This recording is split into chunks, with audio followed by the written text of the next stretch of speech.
It's time to pull up a stool and grab your spot at the bar.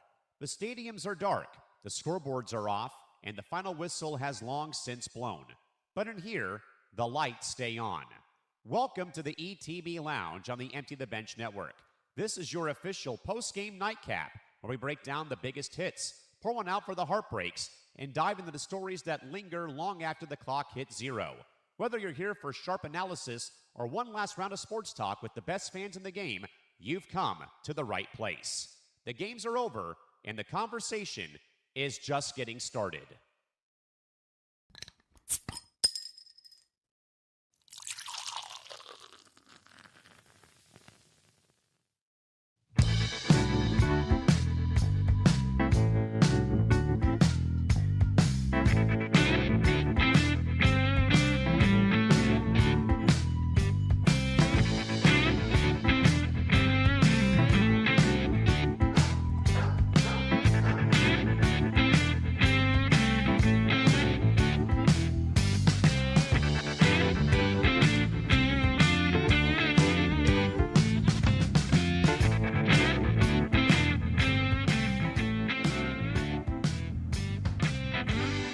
There he is.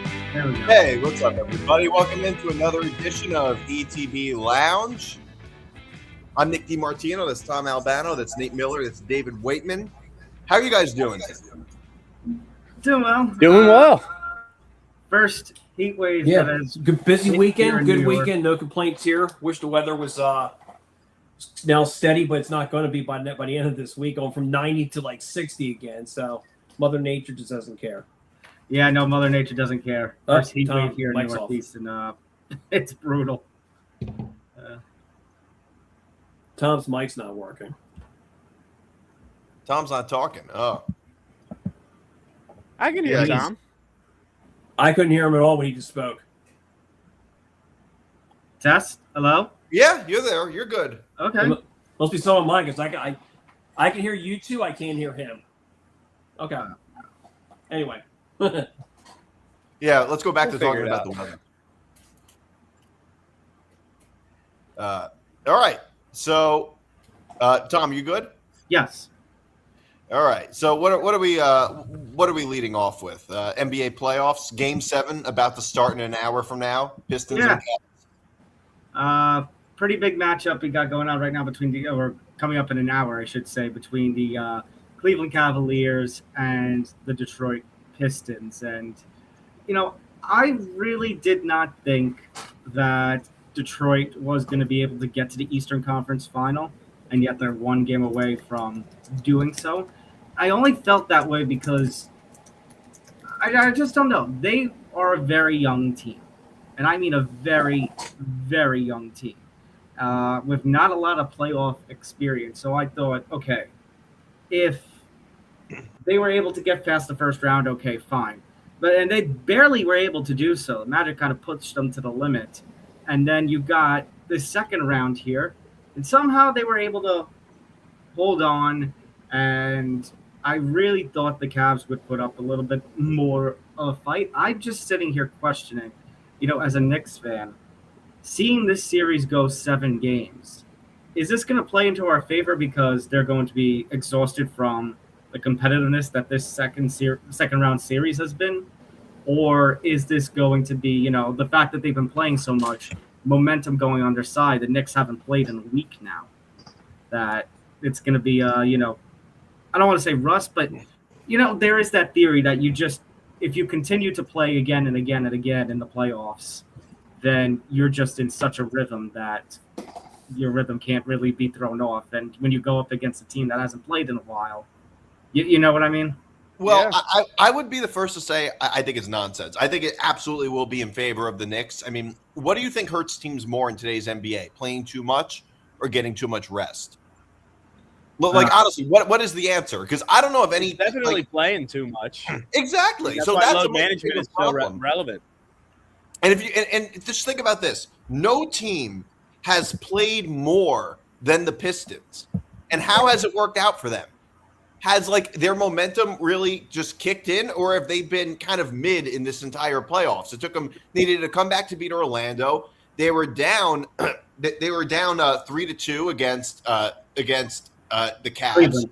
Yeah. So, like, at what point has that ever actually come to fruition and ended up helping the Pistons? So, if playing more hasn't helped the Pistons so far, or the Cavs for that matter, what makes you think it's going to help them against the Knicks? It's only going to be more wear and tear. I think the Knicks are just a different, or not the Knicks. I think the Pistons have just been a different team this playoffs completely whenever facing elimination. And now that's very easy to say, given that they've won 4 elimination games up to this point and are still in the playoffs. So obviously they've been playing good, but they've been tested 4 times already with their backs against the wall, and they've prevailed every time. They've been leaving the door open, but from what they've seen, like, usually the lack of experience means that you're not winning these games when you're, down 3-2 or down 3-1 to extend the series or maybe get yourself in a position to win it. But these guys have already figured out a way to do it. Like, they've been there. All these guys on this roster have already completed a 3-1 comeback. Like, they know what it's like to be down and have to come back already, their first go-through of it. So now I think, like, Cade's got almost like 30 points in every elimination game so far that the Pistons have played this season. Like, they've just been really good in elimination games. And I think if that continues through to tonight, then it's going to make it very interesting if the Knicks go up like 3-2 in the series after 5, like what that will mean. Yeah, but although the bottom line, though, is they've been really good in elimination games, but they're getting into these elimination games against teams that they shouldn't be getting into elimination games against. I mean, they had no business going down 3-1 against Orlando. I mean, Detroit's a much better team than Orlando. They're definitely a better team than the Cavs. The Knicks are better than both teams. Like, at some point, like, that's a skill in and of itself, being able to win elimination games. But at some point, if you don't win enough non-elimination games, it's just not going to be enough. Yeah. Yeah. I mean, it's tough, but it's weird because, like, what if it's working through 2 rounds, right? Then you have to start to you have to question it, but you also have to realize, like, all right, they do have something that is working. It's kind of this weird balance of, oh, well, that's not how you want to get there, but you keep finding your way there, So it's like, if it ain't broke, don't fix it. You're right, but it's weird. But there is the point where you say, you're going up against a Knicks team, and heaven forbid you beat that Knicks team and the Cavs. Then you're playing one of the best teams in the NBA. Now they're the Thunder or the Spurs in the NBA final. It's like, at some point it feels like, the shoe's going to drop. Midnight's going to hit. That the Cinderella run eventually is going to end. Well, let's just say, for the sake of argument, that the Pistons beat the Knicks in 7 games.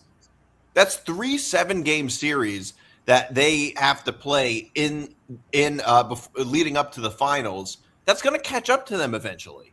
Especially if they're playing the Thunder. If they play the Thunder, the Thunder will have their way with them easily. Like, let's say the Thunder beat the Spurs in 6 games. It's like Oklahoma City is going to be very much definitely going to be more well rested and less beat down than the Pistons. And Oklahoma City are heavy favorites anyway. Like, how much of a chance would they stand?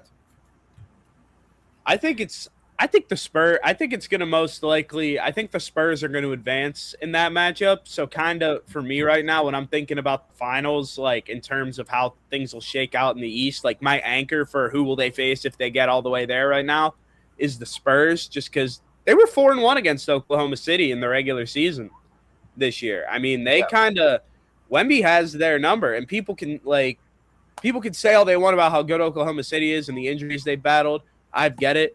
But you're talking about 2 teams going up against each other, and the favorite has only beat the massive underdog 1 time this season, while the underdog has beat the favorite 4. I know circumstances changed. It was earlier in the season, and now we're going to be in the Western Conference Finals. But I don't think the Spurs should really be this big of an underdog, because we've only seen this Thunder team beat this Spurs team 1 time. Well, that has nothing to do with with betting odds. Is how many times that has nothing to do with betting odds, especially when those games took place a while ago. I mean, the last time they played each other was in February. That's not a very good indication of how good each team is now.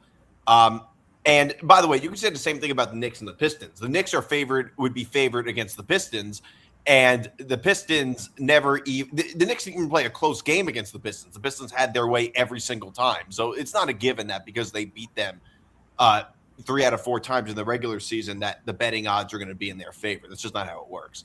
That's fair. I got just real quick 2 things. First, Jalen Williams is back in that series tomorrow from the hamstring. So that's a huge plus. Number 2, regarding the Cavs-Pistons game, keep an eye on James Harden tonight. The game 7, like he just vanishes into thin air when his history. The Sixers with the Clippers. I'd be very curious to see if he has a game for the ages or he just absolutely just no shows. I mean, Detroit right now is 4.5 point favorites. I wouldn't be surprised if they won because their game 7 was Friday night and they got smoked at home. Yeah. No, I like the Pistons tonight also. I do. I do as well. It's not just because of James Harden, but also just because of how good the Pistons have been in game 7s and elimination games and, also James Harden's history and all that. But the difference now is that James Harden doesn't have as big of a role as he did when he was with the Rockets, I would say. I mean, he's not the number 1 guy. No. Correct. No. But it's still with James Cleveland, Harden. you're probably looking at him right now as what, 2? Maybe 3. Well, Donovan Mitchell's 1. I don't know. Yeah. I'm trying to think who else they have. You'd say they're 2, but he's probably Harden's probably 2. I'm trying to think if they had somebody else above him, but I don't think they do. Yeah, Harden's definitely 2 on that team.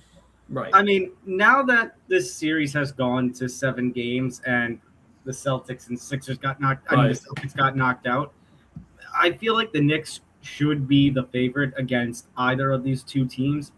I'm just concerned as a Knicks fan that it's like, are they going to fumble the ball? Because we've seen a couple of times throughout this season where things that should be easy aren't. Or, I mean, you think about the little losing streak they had right before the playoffs started.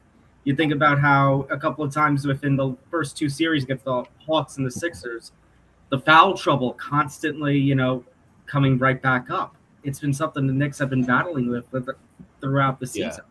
Well, here's how I see it. The Knick fans are riding high right now going into the Eastern Conference Finals.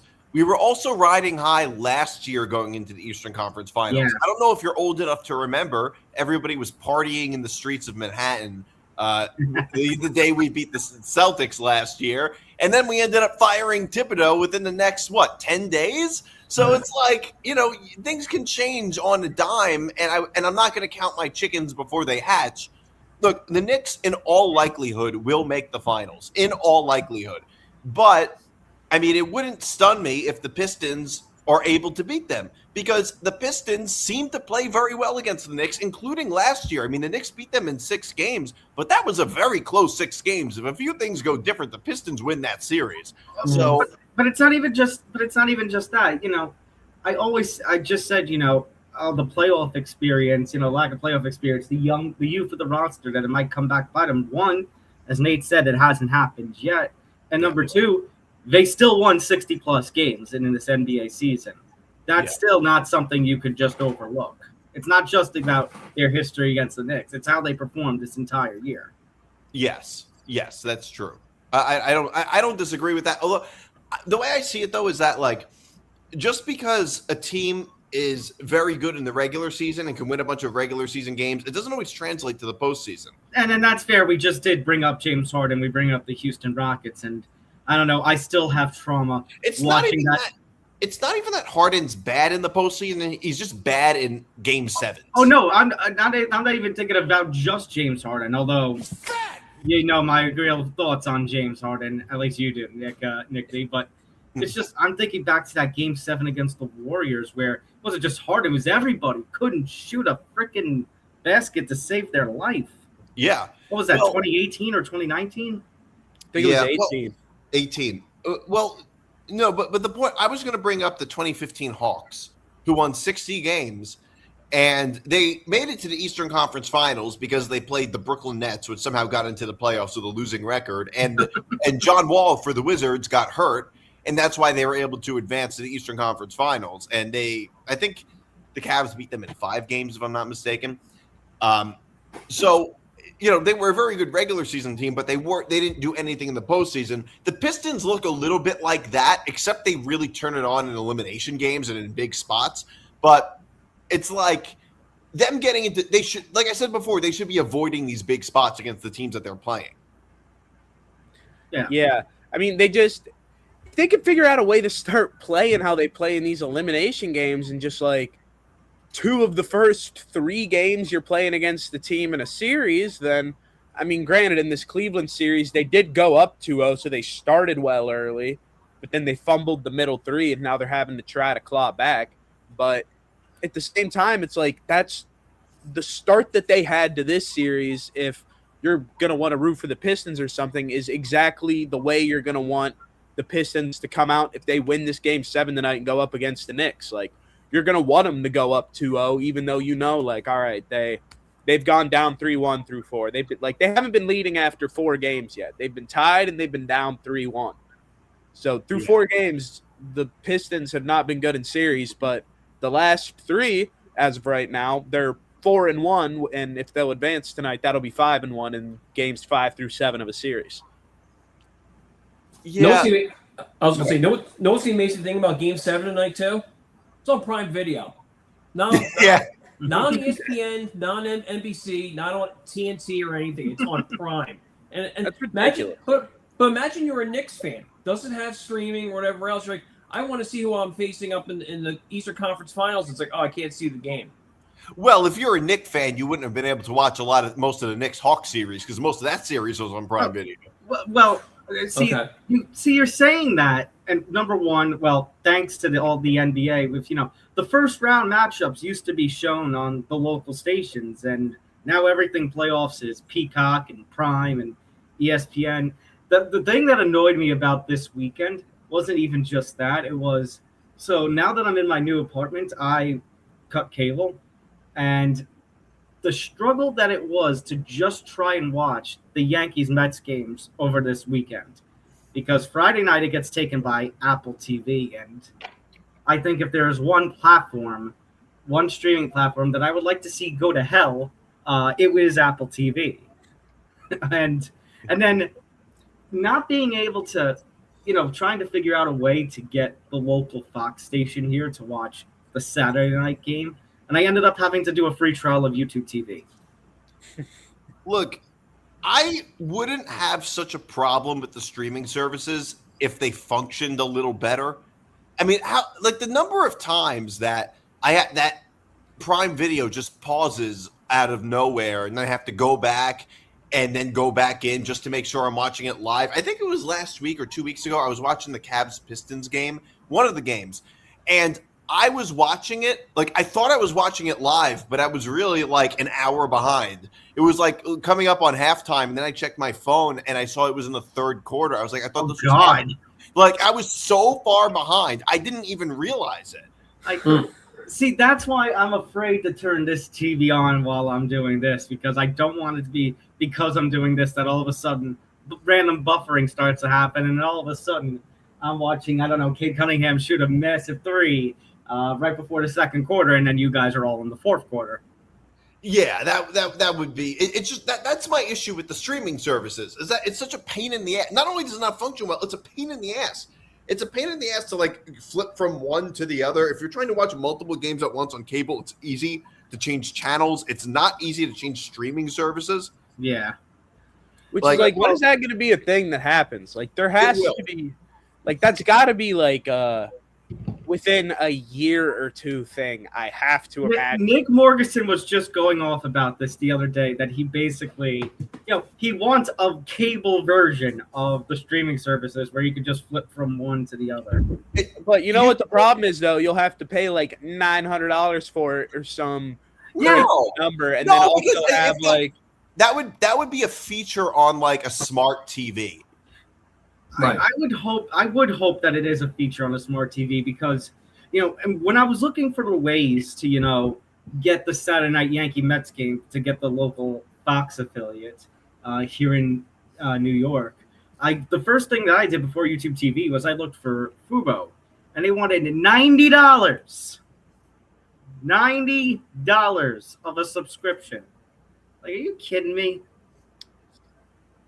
I mean, it's just insane, like, how much sports now are behind paywalls. Like, before this, the only really, like, games I can think of that, like, I truly wasn't able to watch that were on TV were, like, just like games that were only being showed on local broadcasts. Like if the Cardinals were playing Cleveland in like St. Louis, and only the St. Louis Cardinals broadcast, like local channel or whatever, was airing the game. Like those used to be the only games you couldn't just get. Now it's like so like it's so ridiculous.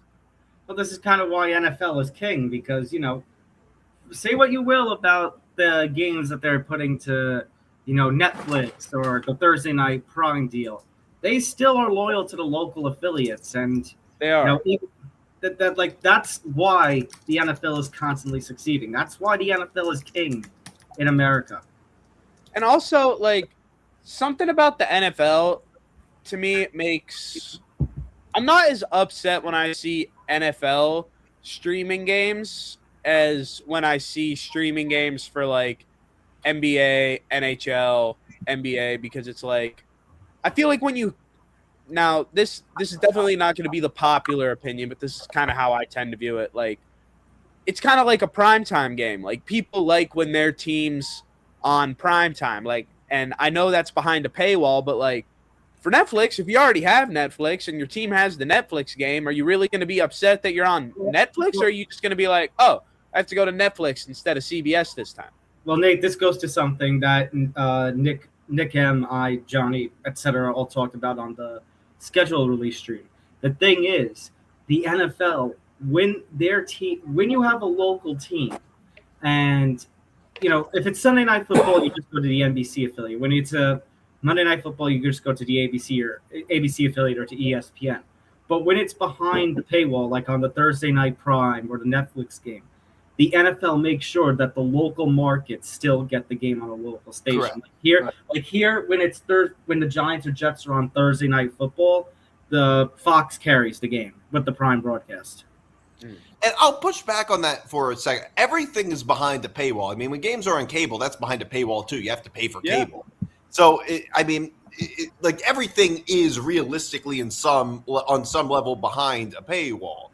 My thing with the streaming services, though, if you look at something like Netflix, I probably know more people who have Netflix than have cable. I mean, like, it's not like cable is something everybody has. A lot of people are cord cutters. And I think it's also, Nick, but I just think it's also like, you talk about forgetting that cable costs, because, I don't know, but for like my lifetime, I don't know the ages of you guys, but it's like, cable was just always something that was there. Yeah. While if you grew up 70s and 80s, that's where you started to see the expansion of cable and all the channels added. You think, the launches of ESPN, the launch of MTV, how innovative those channels launching, were. But for us who, born and grew up 90s, 2000s, cable was just, it was there. Yeah, we've only known cable. That's all we've ever known. It was the on-demand stuff that was innovative for us. Yes, that is true. And then, as we got older, the streaming services started taking over. But yeah, like I can understand why people cut cords and why people get things like YouTube TV, where you get access to all of these games. I guess the issue with how we view sports is not that it's transitioning. It's not that there's too many streaming services. Sports is the last appointment television. Well, here's the thing, though. The way I view it is that the issue is that it's a growing pain. We're in this sort of transition phase between cable and streaming services, and you need cable at this point and every single separate streaming service to watch games. And that's not good for your average fan necessarily, because you have to have every little thing. Mm-hmm. Well, you knew about last year how much it cost to watch the whole NFL season, right? With the streaming services. Now, this is last year, $1,200. Yeah. So this year, I bet you'll be $1,400. Like they'll probably up it again, like all these different little things here and there with Netflix and then what do you call it, Amazon Prime. They'll just keep raising and raising until like something gets done, but I don't know if it will. By the way, Nate, when you were saying before about not seeing a thing, I don't know, it was 2 years ago maybe, there was a playoff game. The Bills, I think, were home playing somebody, was strictly on Peacock. Didn't see it was an AFC wildcard game. Never saw it. Oh yeah, they did do some only Peacock games for a while there. Yeah. Yeah. I mean, I think there is Well, going to I be kinda- one. There is going to be one. I think week 17 of this season. What, a game to strictly Peacock? Yeah, because week 17, I think NBC. oh yeah, they do that for Saturdays, I think. Well, because NBC is going to have the Saturday games that week. Well, look at Christmas Day. The first 2 games are strictly on Netflix. Right. I won't see them. I don't have the streaming services, but I'm like, it is what it is. You either have to go to a bar, a friend's house, a family's house, or just don't watch it. I mean, I like when you think about this all as a whole, like I think pretty much everyone can agree the world got a whole lot more like digitally advanced during the pandemic whenever everyone was just kind of at home. You had to adapt to kind of the online life. And I believe when that happened, that's when streaming took this big boost. And when kind of everything was paused, people had a second to look back and be like, we can really take advantage of this and really go fully into this more digitalized streaming era. Like now where there's this kind of like, it actually was a good transition time for the NFL because there was kind of this lull in. There weren't fans at the game. It was quieter. More people were watching from home. So like everyone's eyes on football because people just wanted, any kind of sport they could get their hands on. And then if people weren't already hooked, they saw that like, oh, these are the lengths people are going to watch. Like we'll sprinkle in a little, oh, here's a game on Prime Video. Oh, now every Thursday game is going to be on Prime Video. Oh, and now there's some Netflix game. And it's just been slowly like, that's when this streaming takeover in my mind kind of started. It was around like 2020, 2021. Yeah. By the way, Dave, you also want to use another example of the digital upgrade, what you want to call it. Look about going to an arena. You used to pay cash. Now finding an arena doesn't have cash. I mean, everything is cashless. Everything. So it's ridiculous. ridiculous. That's a little less of a problem to me because it's a lot easier. I mean, most people I know have credit cards or have Apple Pay. It's very easy to pay without cash. Whereas with streaming services, you have to actually buy them. Yeah. See, I love paying cash. I just love, here's the thing, and they give you, and they throw a couple bucks for a tip, and you just keep on moving. But, everybody's different. Like you said, I'm old school, whatever it is. But I think I have like one arena that still takes cash. The rest of them, no. Yeah.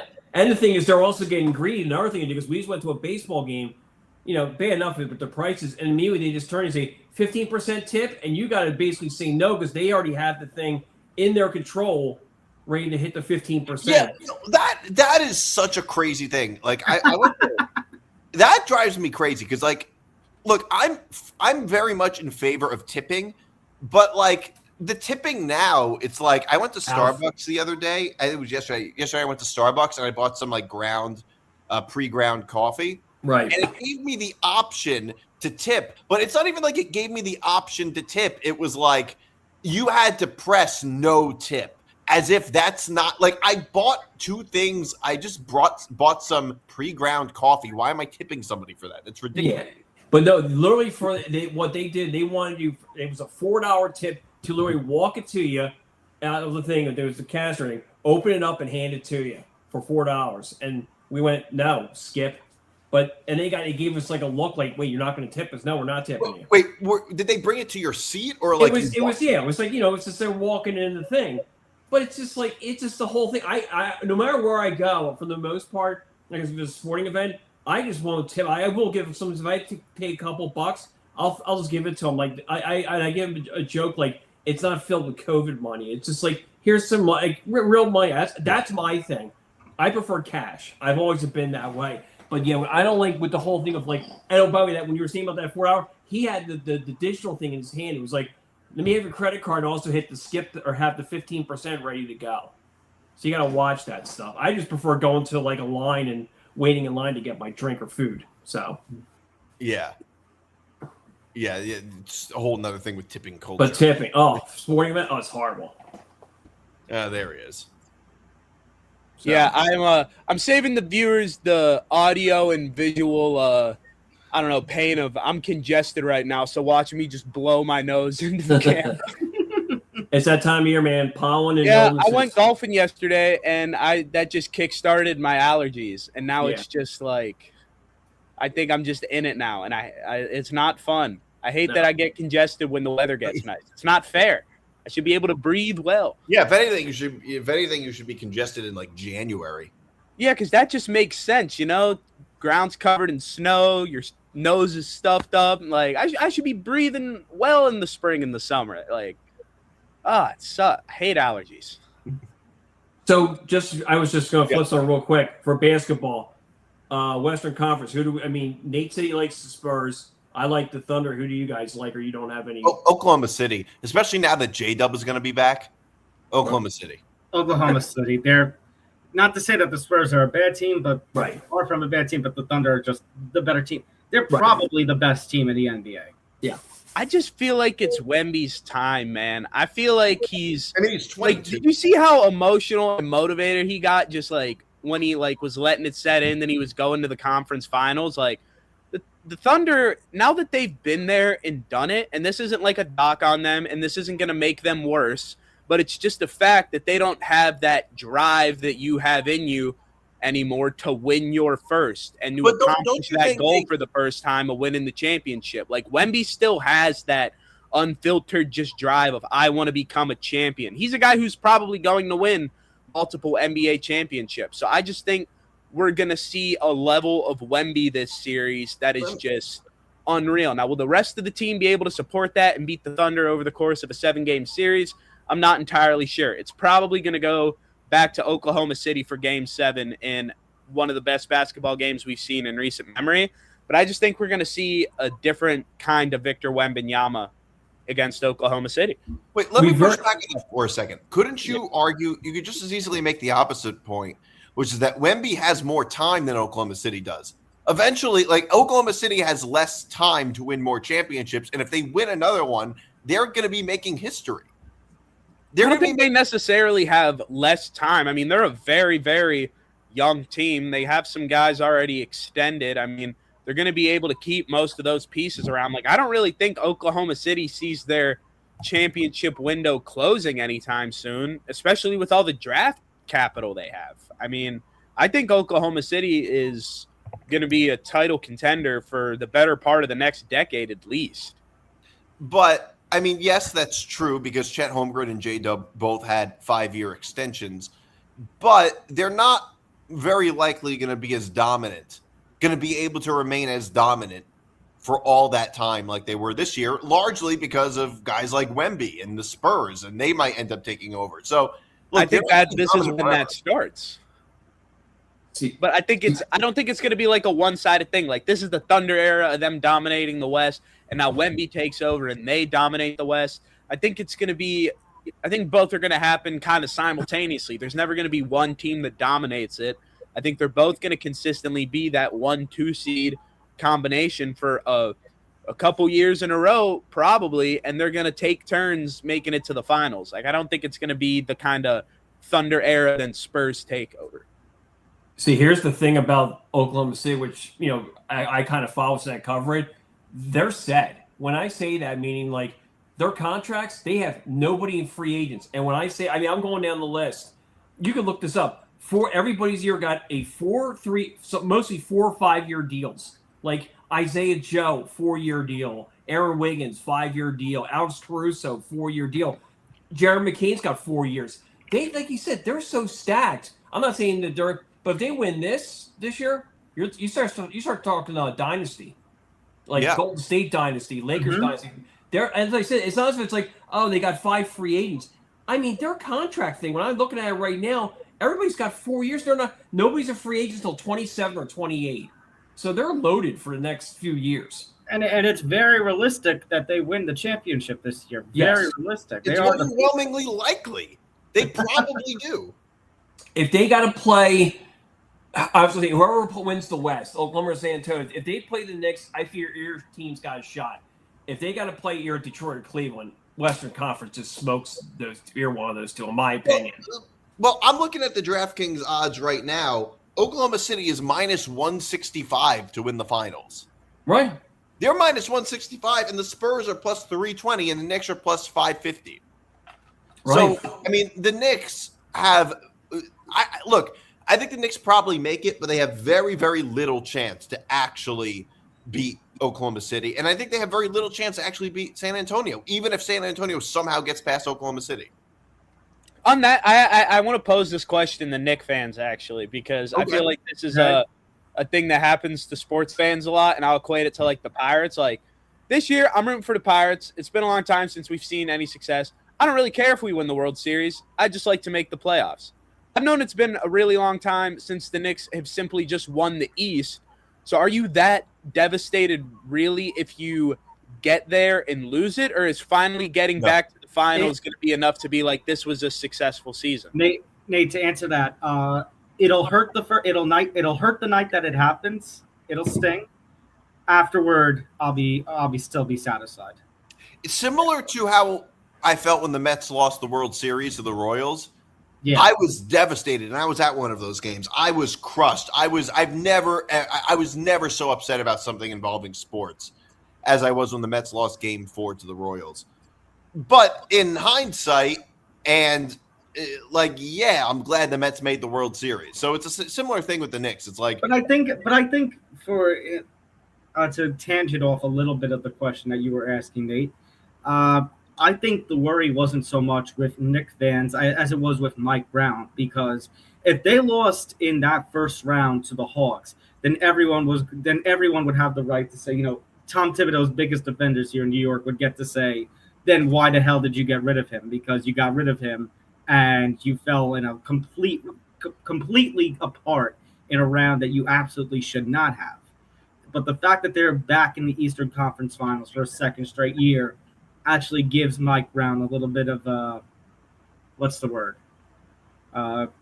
fairness, credibility, that he actually, got there. The team actually, in a worst case scenario, could fall in the same round that they fell the year before. I mean, look, the way I see it is that if the Knicks end up making the finals, they beat what they did last year. They exceeded expectations going into the season.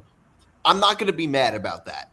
However, in the long run, that creates bigger shoes to fill for next season. So let's say we make the finals this year, we lose, even if we get swept, whatever. If the Knicks don't make it to the finals next year, say they lose to the Pistons or something like that, then that season begins to feel like a failure, a little bit like the Mets after making it to the NLCS. 2015. Oh yeah, that's fair. I was going to say, like, that team exceeded expectations, but because of that, then that meant more expectations the next year, which obviously did not end well. Here's just a quick question. Whatever happens to the Knicks after this year, whether they win the whole thing or lose to, say, Detroit, whatever it is, this summer, what do the Knicks need? Like, as you said, they need this. Like, do they need, like, a center, a power forward? Like, I don't throw out names, but, like, what I say, would a LeBron James for 1 year help that out? Would they prefer, I don't even know who's a big man out there, you go, man, go get him. Like, I don't know if it's I would really like the Knicks to avoid getting LeBron James. Right, it'd be a 1 year deal anyway. You're talking. No, I think it depends. I would be in favor. Look, I would be in favor of getting LeBron, depending on the context. Like, the way I see it is, LeBron is a net positive for the Knicks. Like, if you were to just take this Knicks team and just add LeBron to it, they'd be better. But you'd have to give up a lot, in all likelihood. I mean, I know that he is. From what I understand, he's a free agent. He's a free agent, but I think that this summer he's a free agent. But I was looking at some options that the Knicks could have, and one of them would be like a sign-in trade with the Lakers before with the Lakers. So I think the most likely way that the Knicks can get LeBron is if he accepts a veteran's minimum. That's what he said he would. Or a sign and trade with the Lakers. Those are the only two ways that LeBron goes to the Knicks. I don't see him going back to LA. I think there's now starting to seem like there's too much going on there. That thing at the end with that whole they gave a game ball to somebody else and not him. And it's little other things that have been stacking up. And I think I'm like, if he's got one more year, he could be back to Cleveland, whole circle, finish off your career that way, or he'll just look to another team that, hey, you can just put me in for the very minimum. I'll get you hopefully to the promised land. LA's got a lot of problems in this offseason minus him. Well, here's the thing, though. LeBron does not have many years left. Do you? Yeah. His family. Just think about it from a personal perspective. Right. His whole family's in LA, or at least his immediate family.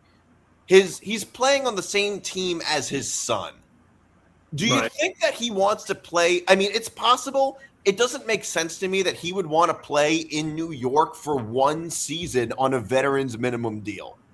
That to me doesn't make a lot of sense.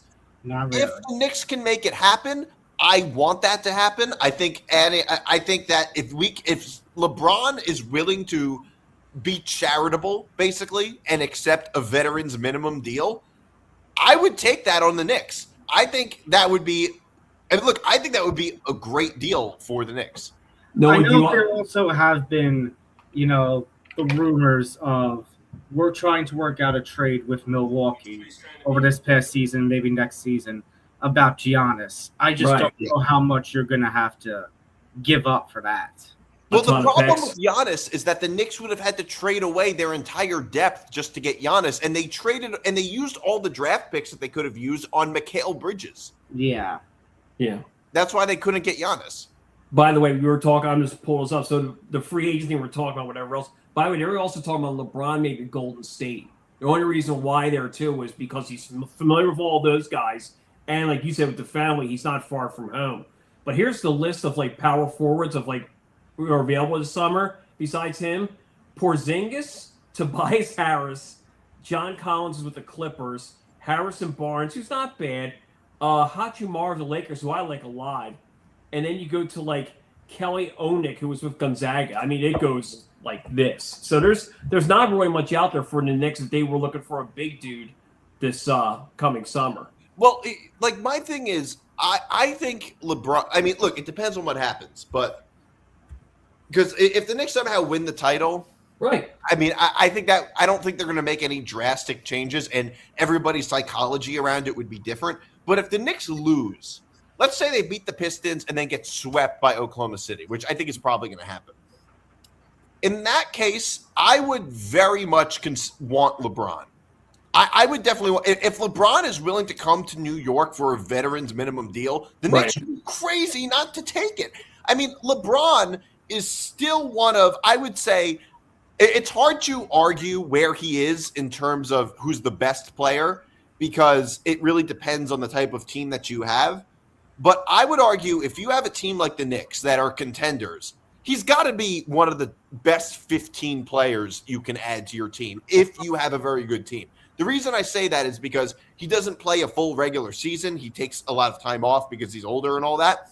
But if you have a playoff team, a team that can compete for a championship, I don't even know if there's 10 guys in the league right now I'd want over LeBron right now.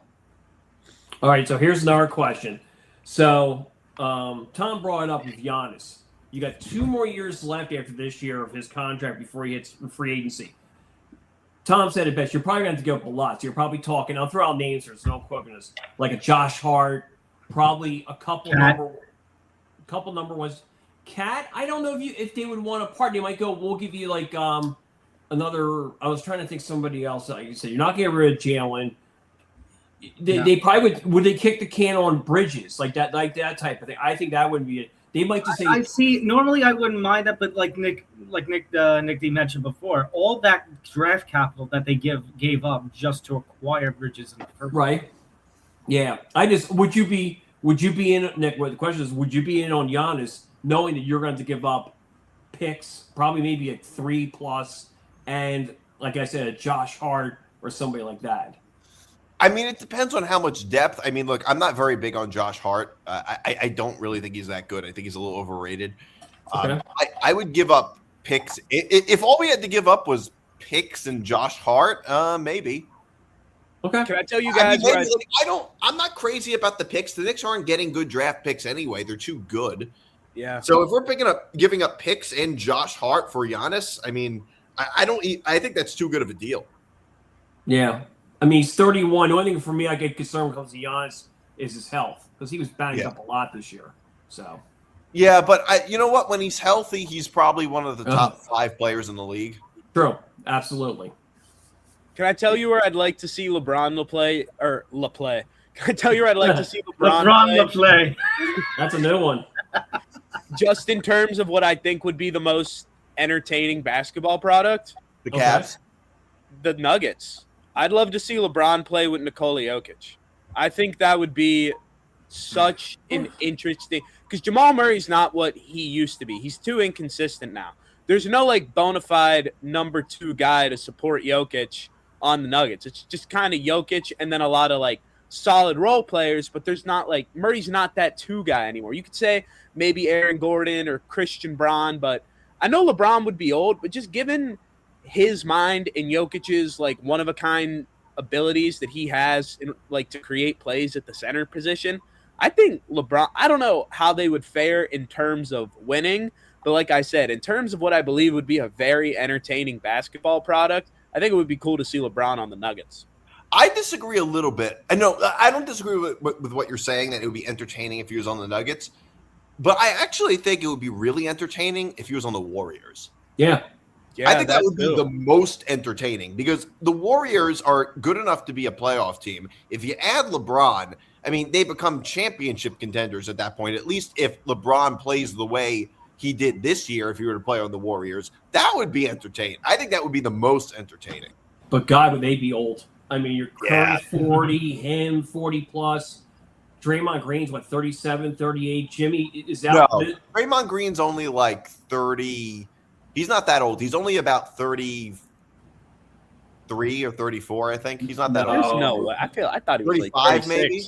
Draymond Green's 36. Oh, he is. Okay. I don't know why. And then Jimmy's out for half the season because he's still recovering from that surgery.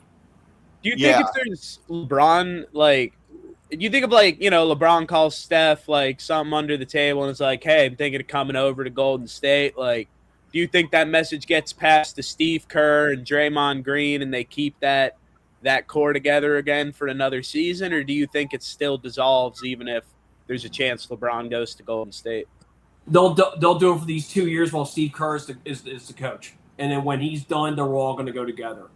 Yeah. And then, they're all going to – and they'll go to like a 20-win team and have to rebuild. Because they're all – like you figure Kerr, Curry, Green – Butler, they'll all be 35+. Well, those guys 35+, and then Kerr would be like, I checked out. Like, I'm not doing this anymore.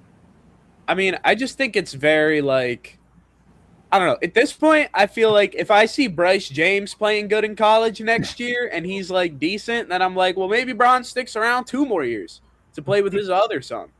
Like, no, I think there's a lot of wear and tear on that body. 20+ years. There is, and it's really hard to say 2 years ahead, like he'll stay for 2, but I feel like that's where we were 2 years ago, being like, this is probably the last one for Bron. Like, he's pushing 40.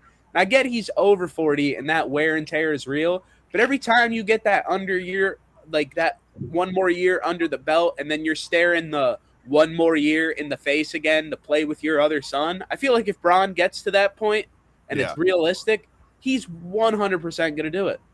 And then I think that'll factor into where he signs too, because is someone going to try to sign him to a 2-year deal and pitch that? Oh, and we'll draft Bryce. Like, is there going to be a team out there that tries to do that?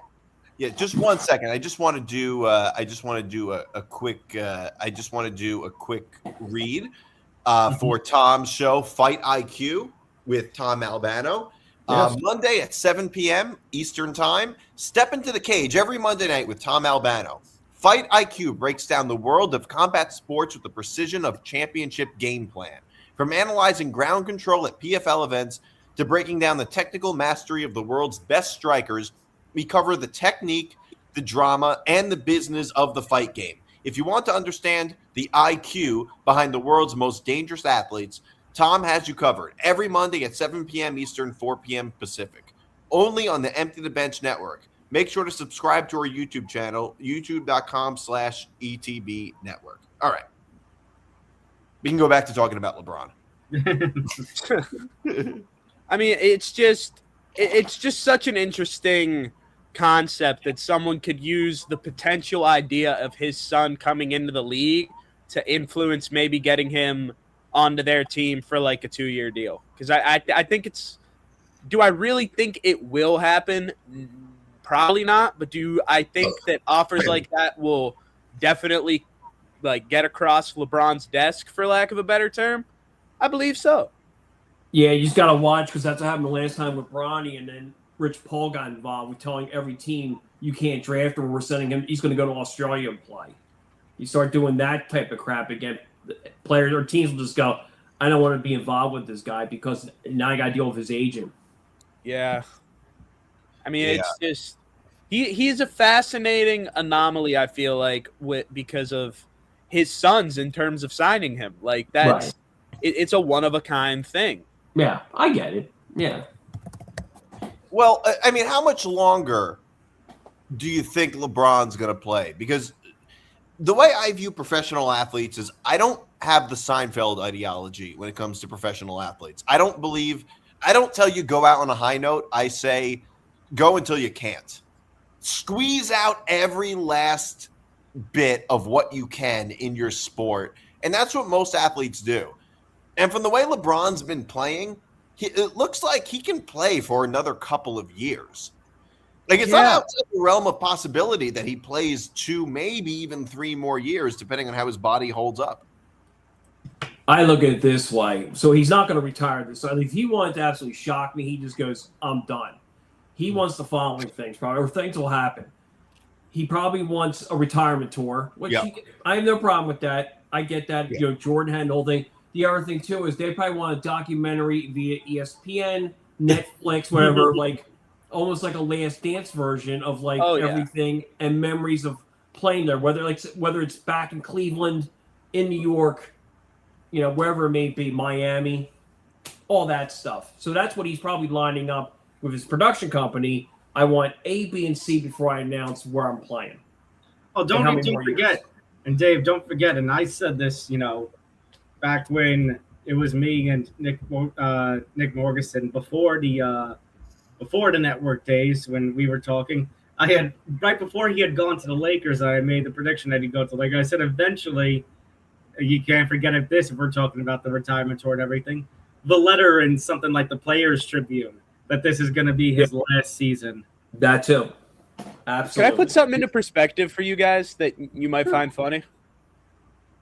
You go ahead. So I think the 2003 NBA draft probably took place like 8 p.m., right?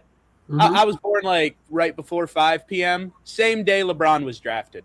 My life is like 2 hours longer than his NBA career.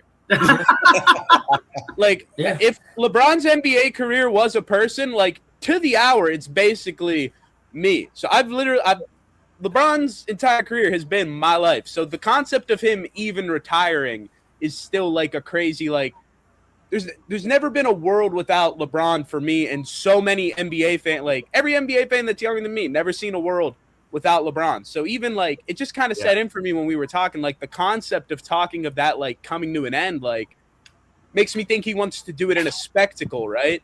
So that makes me think if he goes 2 more years, that's 25 years in the NBA. That's a very marketable thing for a brand, like a 25-year, quarter-century career stuff. Like, I feel like if he does 2 more things, that's also kind of like big for his brand. And also, do not forget or do not be surprised if he goes 2028 Summer Olympics in LA. That he probably has circled on his calendar. Don't be surprised. I'm telling you. I'm not surprised. It's just like hearing you say it is like, wow, like that's a very feasible thing. Yeah, I think he wants another crack at the Olympics. He probably will say, "Look, I want to be slotted in there if I can still roll with it." I bet you who do you think retires first? Sidney Crosby or LeBron James? How old is Sidney Crosby? I think he's close to 40. I think he's like 38. I'd say LeBron. I'd say probably LeBron, but the more like honestly, I think it's realistic they both go out in the same season. Crosby turns 39 in August. Yeah, like I can't really see Crosby playing hockey at like 41, 42, you know. How long do hockey But he's players also last? Sidney Crosby. What's that? How long do hockey players typically last?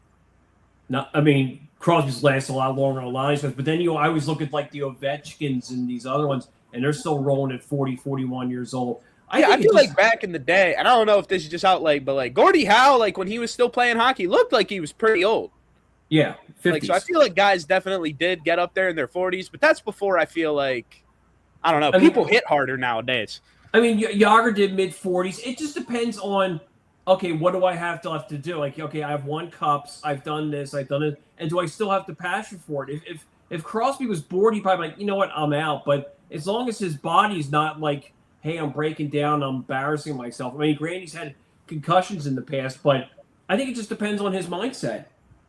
I mean, he's a free agent, after next year with Pittsburgh? So I think it just depends on, do I want to continue this or not? And, it'll be plus the other thing for them is if saying hypothetically, we all know, if Malcolm and Letang leave, he's like, okay, I'm looking around, or where's my drive? And unless he has to go, I want to go play Montreal for free agency because that's where my hometown is. I mean, it all depends on his mindset. That's a lot of those guys. We're seeing with LeBron James. How long do you want to play for? What's motivating you? He's probably right now looking at ring 5, meaning LeBron. So eventually.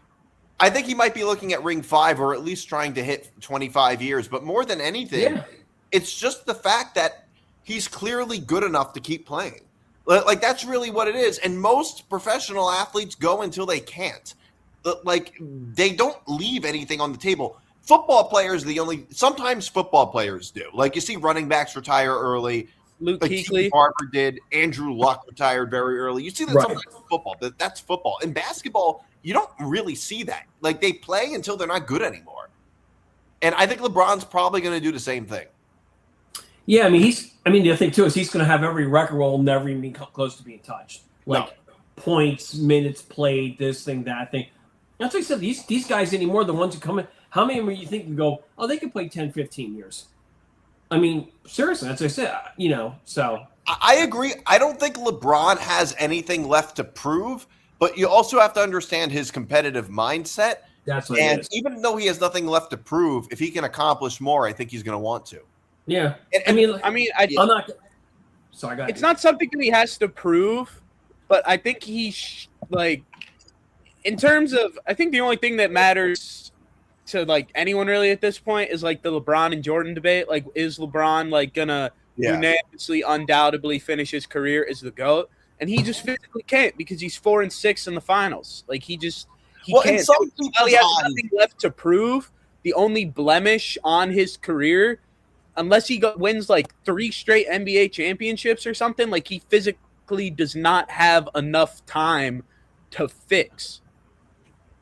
Well, here's actually, I agree. He doesn't have anything left to prove. It doesn't mean he can't improve his legacy a lot. Like, let's say for the sake of argument, the Knicks lose in the Eastern Conference Finals or in the finals, and LeBron goes to the finals next year and the Knicks win the finals. Even if LeBron's not finals MVP and takes a little bit of a backseat, does that not like substantially inflate LeBron's legacy in a lot of people's eyes if he can go to the Knicks and bring them their first championship in 50 years? Oh, I mean, that would be a pretty big deal. It would be a bigger deal if it weren't the year after the Knicks are potentially making the NBA Finals. Like, I think it'll be a little bit like, oh, you're cherry picking the team that just lost the finals. Like, you're trying to go to the team that just lost. Like, kind of like, I don't equate it exactly to like Kevin Durant joining the Warriors because it's not that, but it's also like. It's not though, because Kevin Durant went to the team that beat him. It's way different. It'd be one thing if Kevin Durant went to the team that beat him and won the finals, as opposed to if LeBron goes to OKC, it's a nightmare. Oh, he won't be there. He won't be there. I think he'll be other places. Oh no, he would never do that. But I'm just saying there would still be discourse about it that tries to invalidate it. Now, if Cleveland goes out in the second round and he goes to Cleveland and wins them a championship, I think people would appreciate that more and consider that more impressive than if he were to do it with the Knicks. Right. Well, it depends on maybe that's true, but I don't know. I mean, look, the Knicks haven't won a championship in 50 years. Since the 70s, right? Since 73, so more than 50 years. Yeah. So, the Cavs won in 2016. I don't know. In some ways, I think either one of them would be pretty impressive, but I don't know. The Knicks be so much more impressive. It wouldn't even be funny. Yeah. Yeah. By the way, you were saying also about the whole thing of LeBron, about what the whole thing is. I mean, Michael Jordan is 63 years old. He's still, he's doing the NASCAR thing, And they asked him about it. He goes, I still get motivated to do stuff, and I have that drive about winning and stuff like that. Like, that's the thing. I see LeBron plays next year, doesn't win, retires. And then his thing is, where do I go to get that motivation still? I mean, he golfs now. Maybe that's his motivation, that he's like, maybe he's going to try to get good at golf and just do like, I'm not saying LeBron's going to join the tour or anything, but maybe that's his feature. He competes against other guys like golfing, you know, like. Well, I feel like LeBron's motivation kind of ended when he fulfilled his dream of having his son play with him. Like, that was when, like, I personally saw it. He's still chasing W's, still chasing wins, but as far as a basketball player, his desire to compete kind of like fizzled out once his son hit the league. At least that's how I feel. I mean, he did say he was blown away by a lot of stuff. Like, he goes, my mom and his grandma saw us playing in the playoffs and all ours. Like, that's the type of stuff. It's also such a cool story. It is kind of cool and stuff. But I think that would be the only thing you say, like not motivation, but like just be a mind blowing thing would be you finish your career, go back to Cleveland and win, or you go to the Knicks, sign the veteran minimum, and then that 1 year they win the title after 50 plus years. My God, he'd be he would never. He'd be a legend everywhere in New York. He'd be a legend in New York City. Do you know how hard it is to be a legend in like Cleveland and New York City and Miami and LA? Like, he'd be a legend in 4 different cities, all corners of the country, basically. He could play that 1 year in the Knicks. They might retire his number. That's how crazy if he won the title. Because it's like you were that final piece that guys over the top. If they were to win a title with him, probably. Yeah.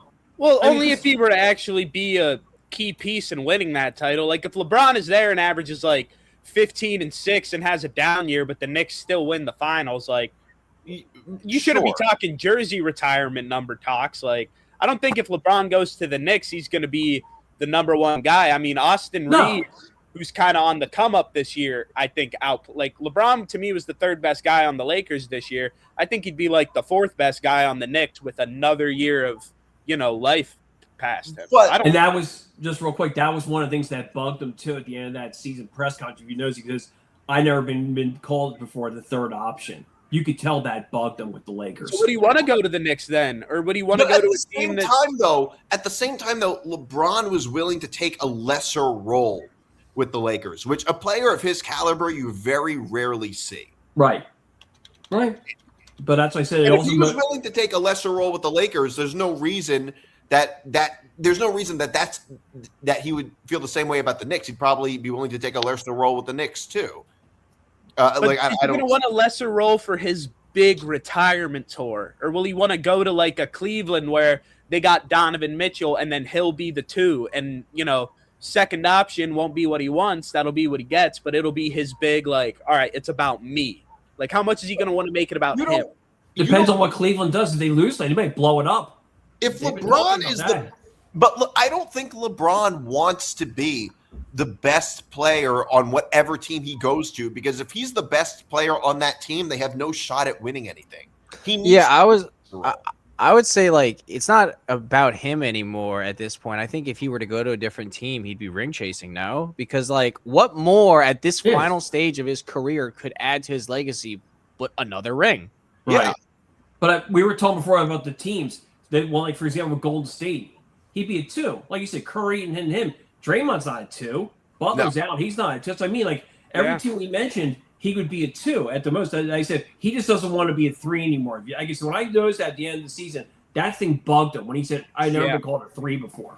That's what I mean. He would be the 2 in Denver with Jokic. Yeah. I guess send him to the Pistons. Murray probably would go down for 3 because Murray had a bad. He would be the 2 with Cade Cunningham.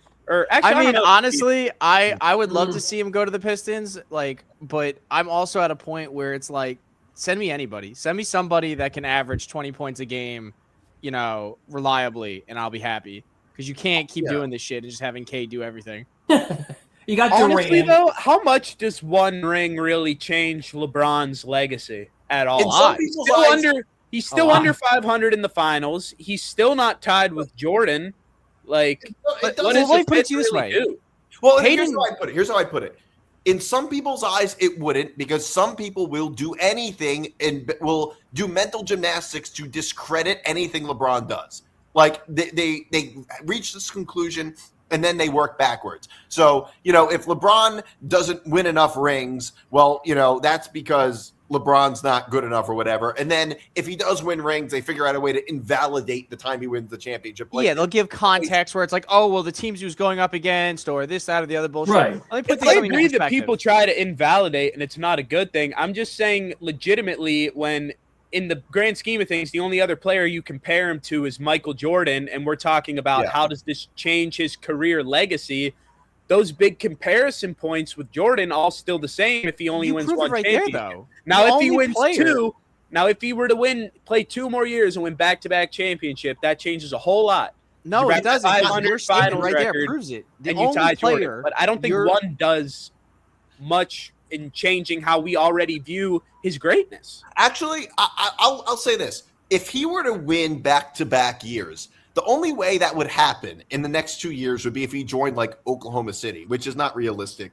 And if he did, those rings would be invalidated too because, he joined a super team. See, those rings don't count. Like, that's what people would say. And further point. Plus, people already say that his 2020 ring doesn't count. Right. People say that for every team that won a championship in 2020, though. Let's be real. That's just unfortunate. Oh, I know, but I'm telling you, but that's what people do. But only because it's LeBron. If it was somebody else, if Kobe had won a ring on a short in the bubble, nobody would discredit it. But because it's LeBron, they have to discredit it. And one thing that I always bring up is that bubble title. You're comparing him. You're like, if we were to compare him to Michael Jordan, you're comparing him to the other greatest basketball player of all time. If that's your company, you're fine. Yeah, and that's what I'm saying. And then here's another secondary point. We're talking about what his legacy is, right? No, I'm building off of that. One more year, what can he do to change that? I'm saying, like, his legacy is already set as he's either the first or second best player.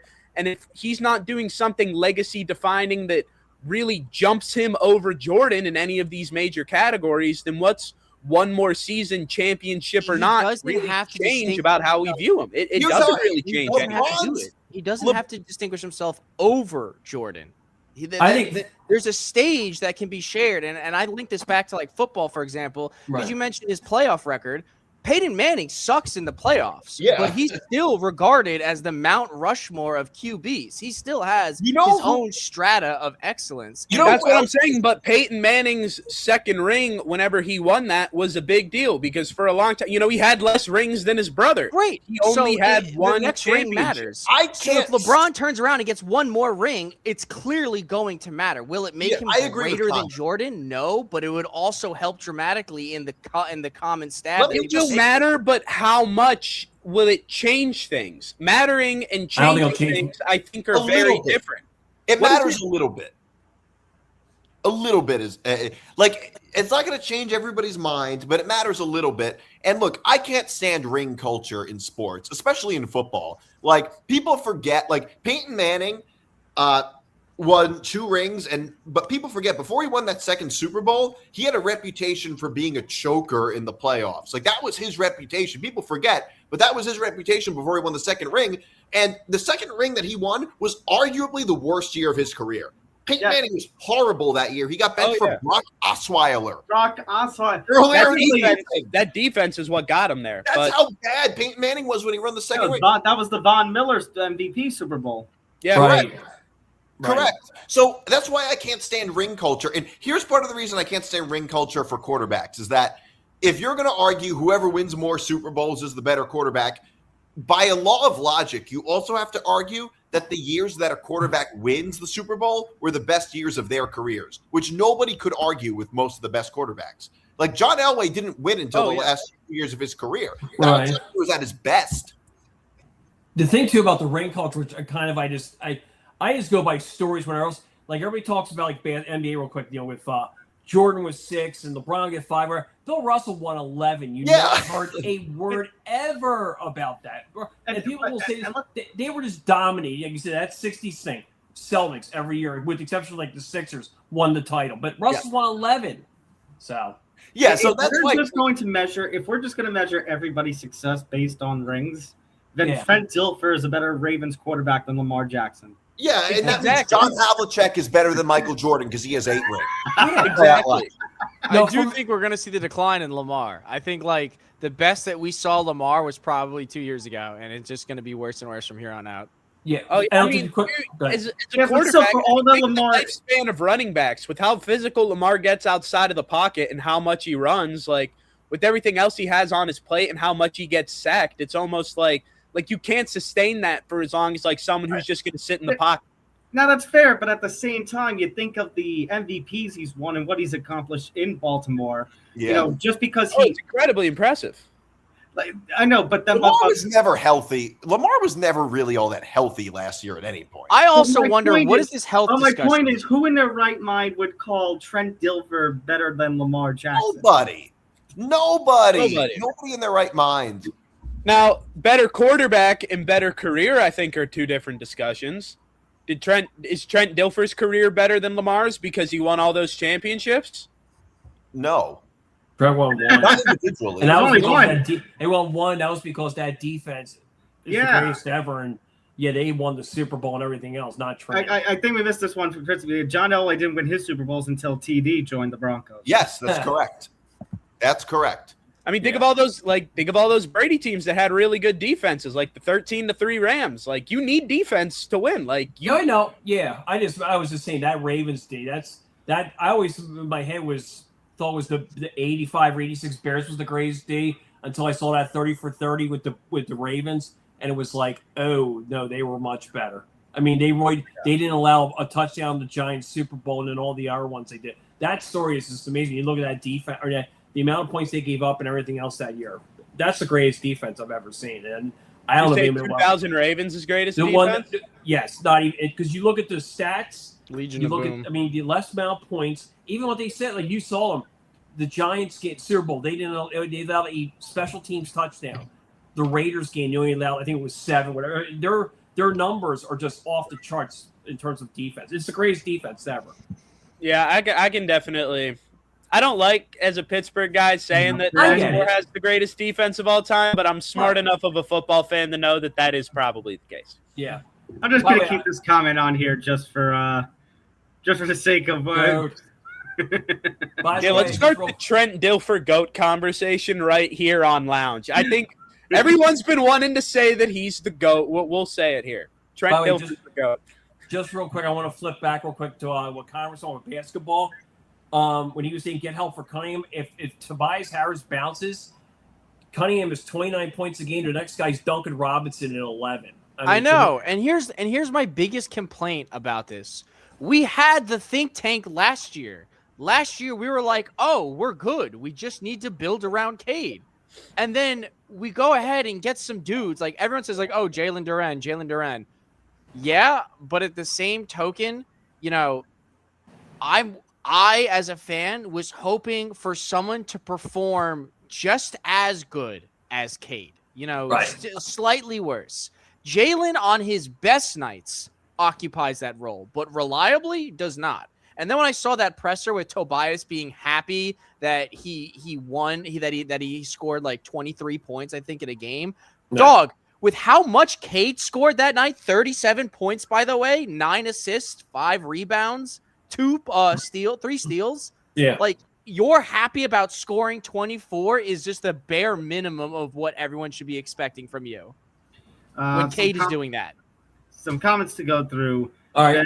The 13-3 Super Bowl win was more of a Bill masterclass, but also Brady executed a late game winning drive for the game winning touchdown by Ridley. Bears 85 defense was awesome. Enough said. They even made a whole rap song for them. And Yes.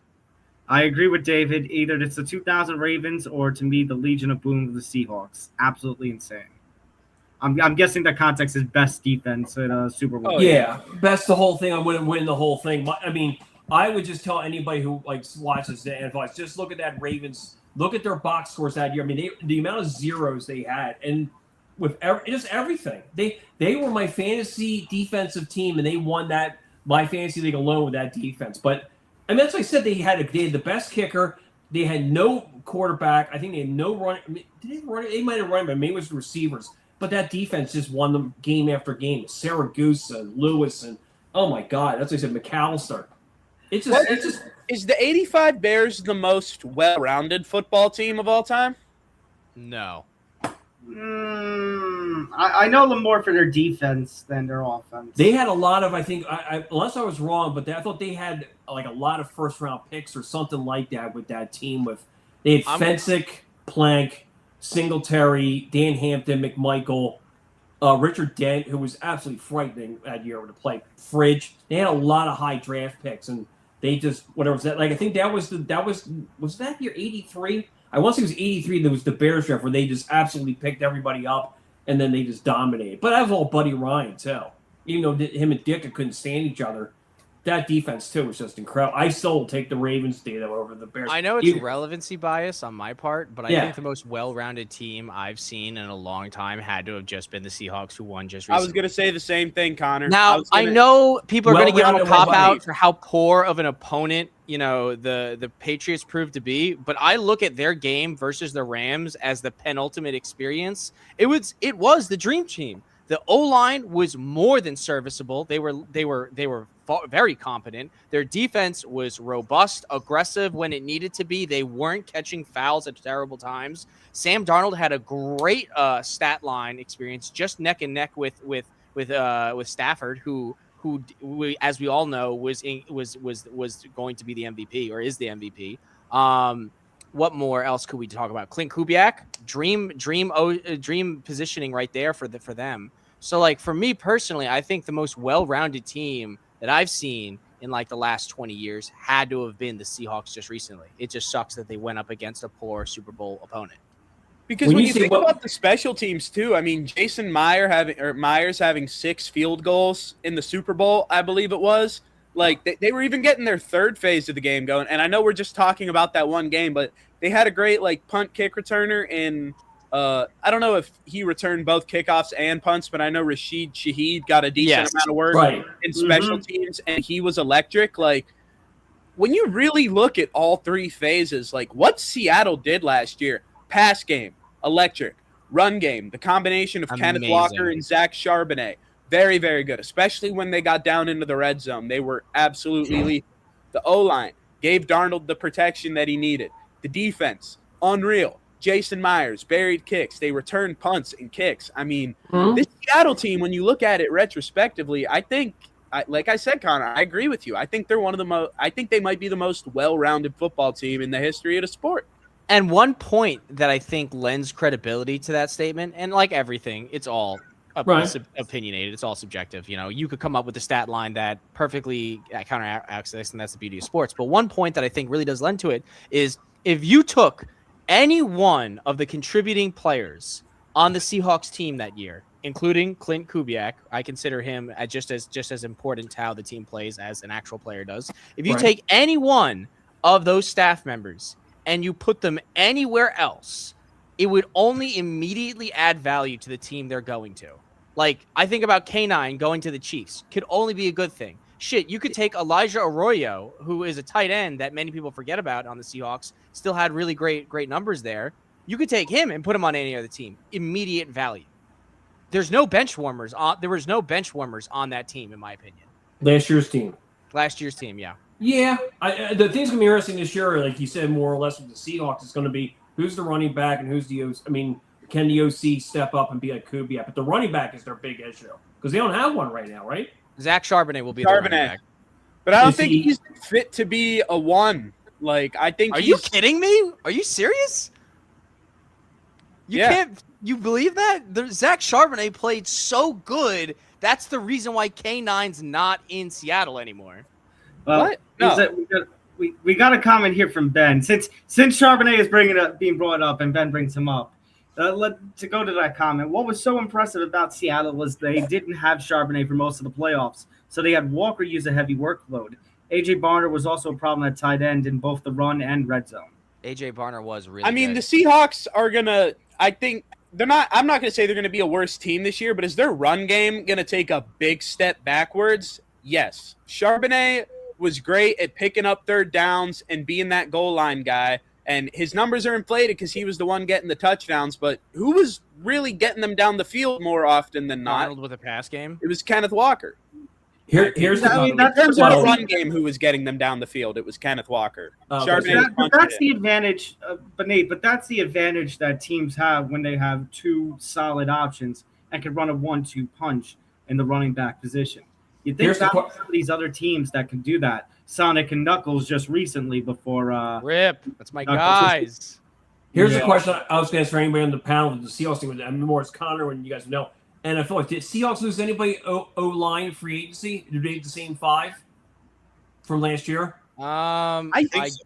The only reason why I say this, if they do, you could put anybody back there if they're a really good running back, and they'll get, not saying they're the same amount of yards as Walker, but they could still get probably over 1,000 yards if you got an O-line that could dominate. I'm not saying that they're going to be. I just think that realistically, it's not a crazy thing to say that they'll take a step back without Walker.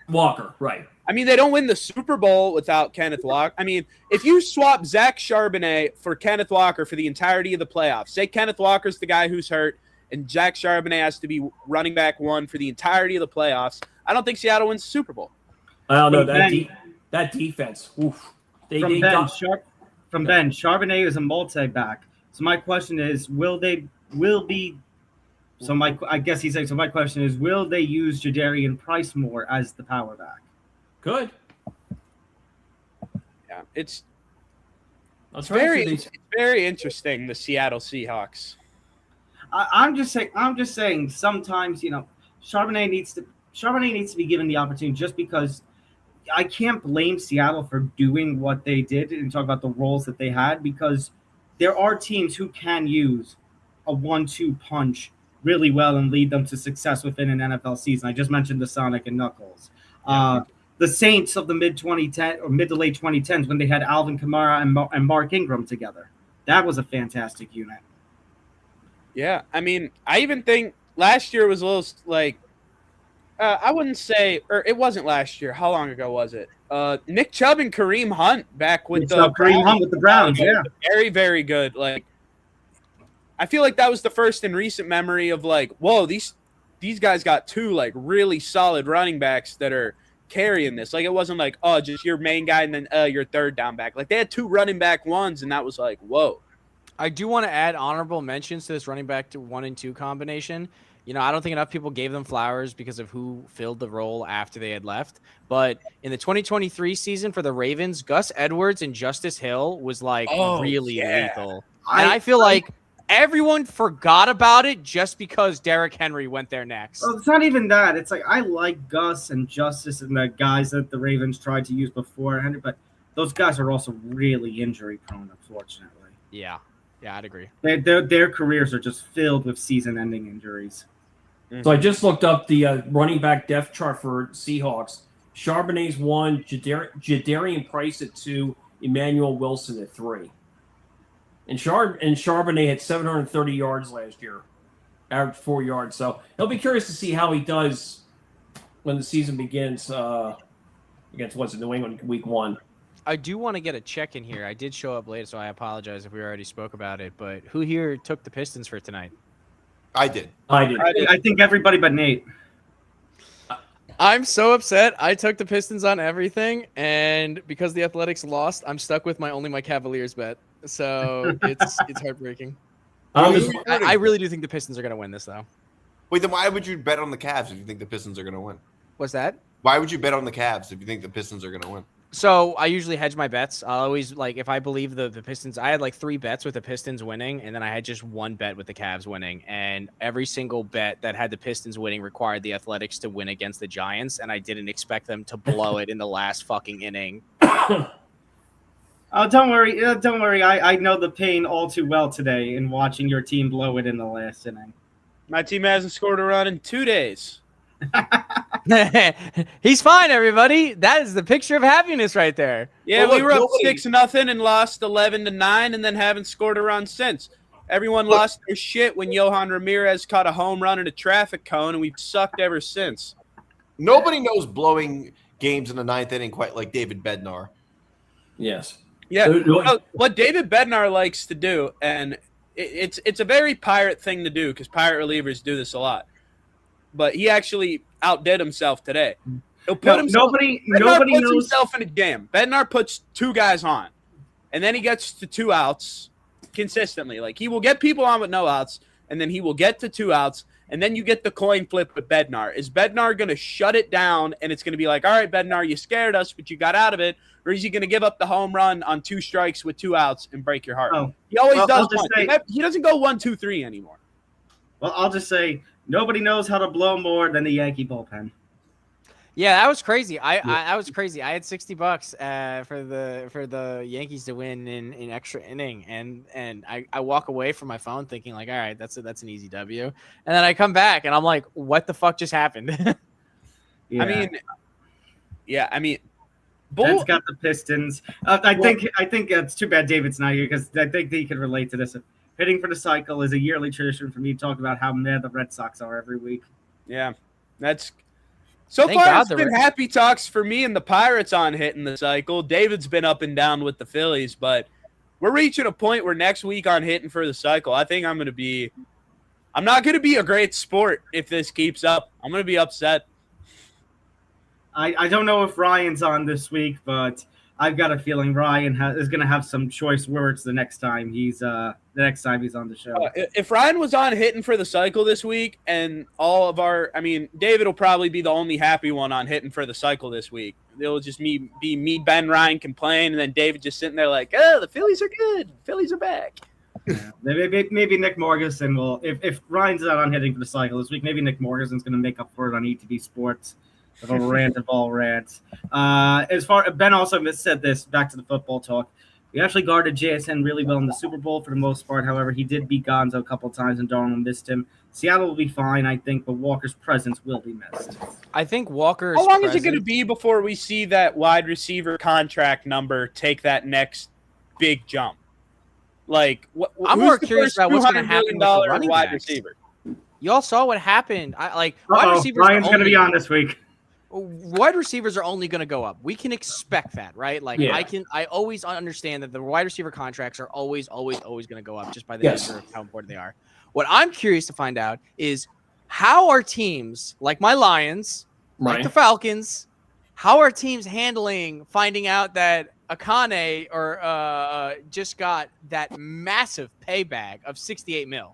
Now, logically, I understand that the reason why he got that money is because the Dolphins aren't paying any money to wide receivers. They got rid of them all. And offensively, he's like their best weapon at this current moment. So, I get that they had the money and they had to give it to him because of how barren that team is at the moment. But running back contracts for the next 5 to 10 years are only going to go up and up and up and up, which is crazy for a position whose peak efficiency is only about a 2 to 3 year lifespan. I think we're going to see major changes in that regard. I think I shudder. Wait, you said what? Wide receivers got a 2 to 3 year lifespan? No, running backs. Running backs. Oh, running backs. Sorry. Well, I would argue corners probably have a shorter lifespan than running backs do.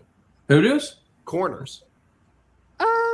In a lot of ways. I feel like corners got a 6-year lifespan. No, but when corners are they're only at their best for a couple of years. Running backs can last longer. Depending. I guess it depends. I'm trying to think. If there's anybody out there. Look at the best JSN get extended yet? Well, the corners also don't get paid. JSN. That was the last corner I would say I remember. I'm probably way off as got paid. Was Patrick Peterson? I felt like got paid. Yes. You're from the Vikings or the Cardinals? 4 years, $168 million. Yeah. And by the way, just I think. Good. Didn't Ramsey get paid pretty good going to the Ram, or when he went to the Rams, or was that just 1 year for the Super Bowl and then he signed with Miami? I felt like he got paid whatever it was you said, and they immediately cut him. In 2020, Jalen Ramsey got a 5-year, $105 million extension. That was landmark. Yeah, I feel like in the next 3 years, a wide receiver is going to be getting $200 million contract, which is kind of crazy. The question is just who. Well, here's the thing, as Connor brought it up, it really is like a contest to see who gets paid more. I'm going through the list. Top 11 receivers are 27 and under, but it was and I'm just drawing names. First, it was Justin Jefferson. Then it was Jamar Chase. Jackson from Seattle just now is the highest paid. CeeDee Lamb got his pay. Brown from Detroit is 24. He's what's he, 1, 2, 3. He's the 7th highest paid. Garrett Wilson, the Jets just got paid. So they're all getting it. It just depends on your agent. It's like you have one big year, and then somebody will go, I want to be the highest paid more than Jackson from Seattle. Jackson Smith, I can't say his last name, from from Seattle. Like you get what guy gets that one big year, say he has 20 touchdowns. Man, I want that money. And do you remember what Jamar Chase said in that interview when Jay Jetta got his contract extension and his new contract? Yeah. He said, if he's getting 161 million, I want 161 million and 1 penny. Yeah. so when it happened with Justin Jefferson, when that time with Jamar Chase, he got 21 million more off time. Because Jefferson gets 140, Chase gets 161. Now Jackson Smith, I guess the guy from Seattle, gets 168. Yeah, he gets 168.6. So the next one's going to be 170 or 180. I do think there's a event horizon point here. I was about to say this. Where eventually wide receivers, and we already see it now with the Bengals because the Bengals are ruining their team because they're forced to pay both T. Higgins and Jamar Chase insane money on top of their QB. But I think we're eventually going to reach a point here in the wide receiver market where amazing wide receivers are going to become so expensive, they are going to become detrimental to overall team composition, which we're going to see a shift in usage to then explosive tight ends, multifaceted tight ends, and 1-2 running back combinations. We see that already a little bit, though. Yeah.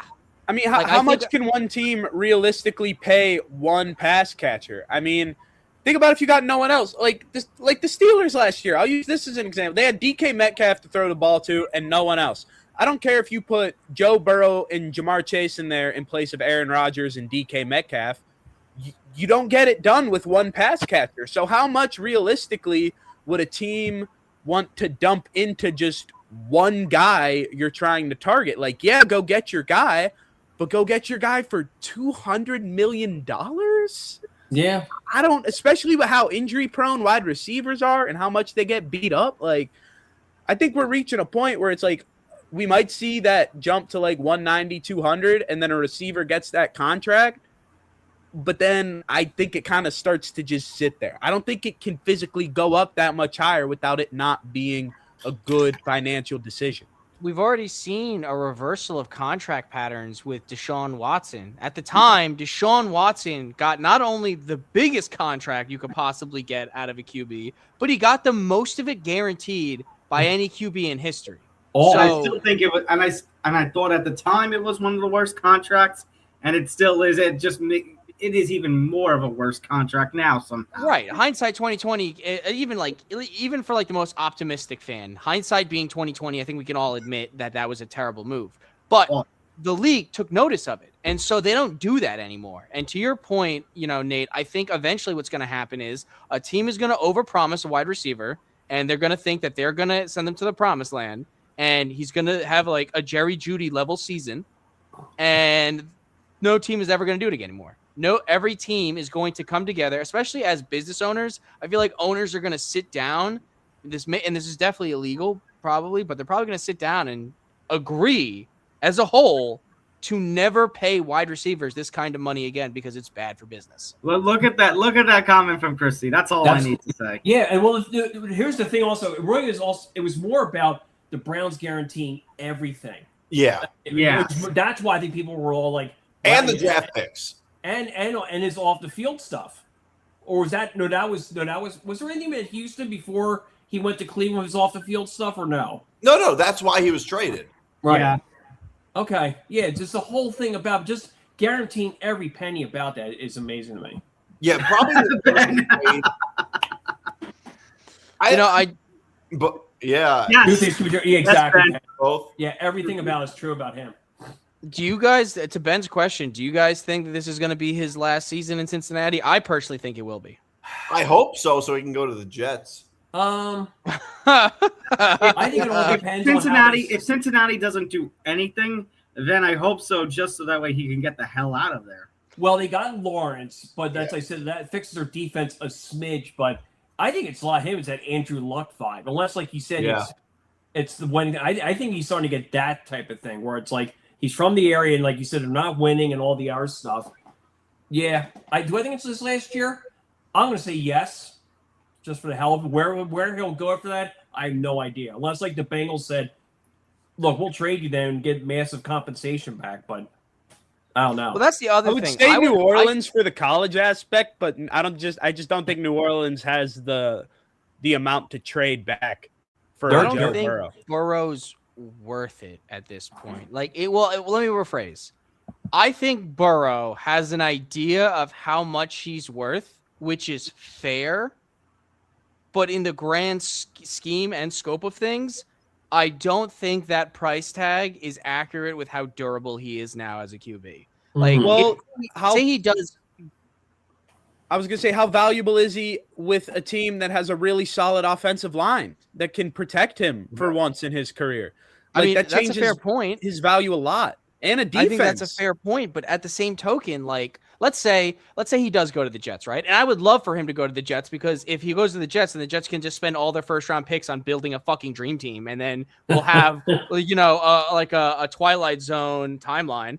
But let's say he does go to the Jets, right? And they put everything behind protecting him. When you have an injury-prone QB like Joe Burrow, it's not just the matter of times he gets hit.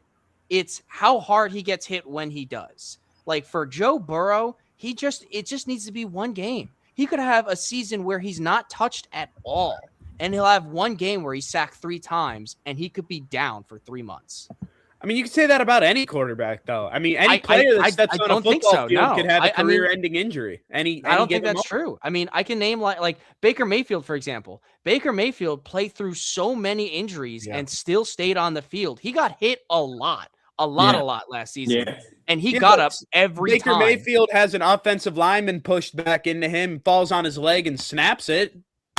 You can't do anything about that, regardless of how many times he's been hit. There's always the fear and concern of injury in football, regardless of who you are. I mean, Ryan Shazier went in for a normal tackle, hit his head wrong, and ended his career on what seemed like it was a routine play. He got turf toe just by stepping, and was out for like 2 months. 2 months, yeah.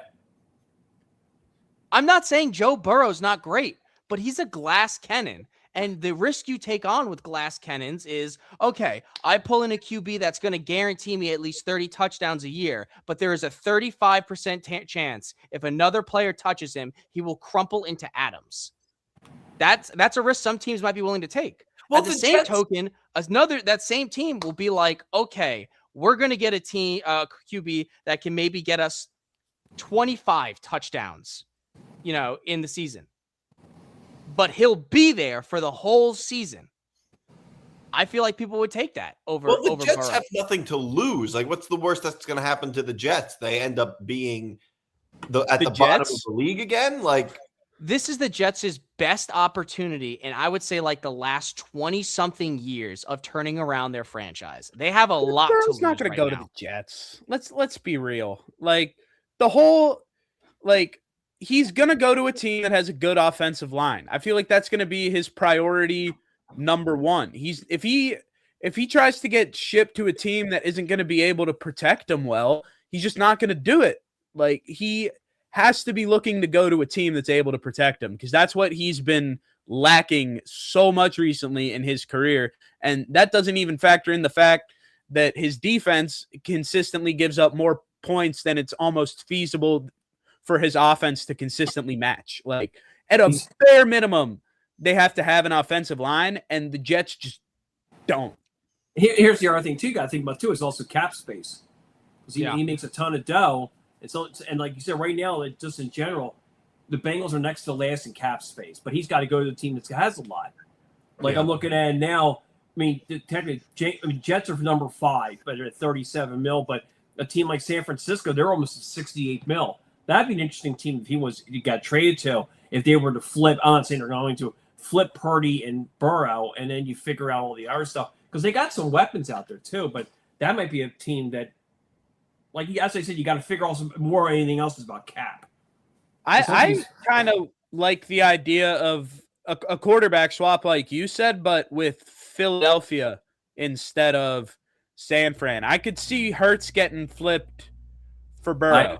I would not want that move at all, taking Hurts for Burrow. Like you said, Burrow's injury and everything else. I mean, where are Philly fans, though, on Hurts after last season? I know the offense as a whole, it was easy. I can't remember his name, but it was easy to point to a lot at the of Philly offensive fans, coordinator man. last year. Like, how long is it before Philly fans start to waver on, all right, not Justin Fields, all right, Jalen Hurts, like, we need a little more, like, downfield passing production out of you, like, a little more consistently out of our quarterback. I think Eagles fans are more frustrated with Sirianni than Hurts. Yeah. Eagle fans are a unique breed where they're willing to like start a mob over the craziest of shit. Like I know all the memes about Eagle fans, and for the most part they're true.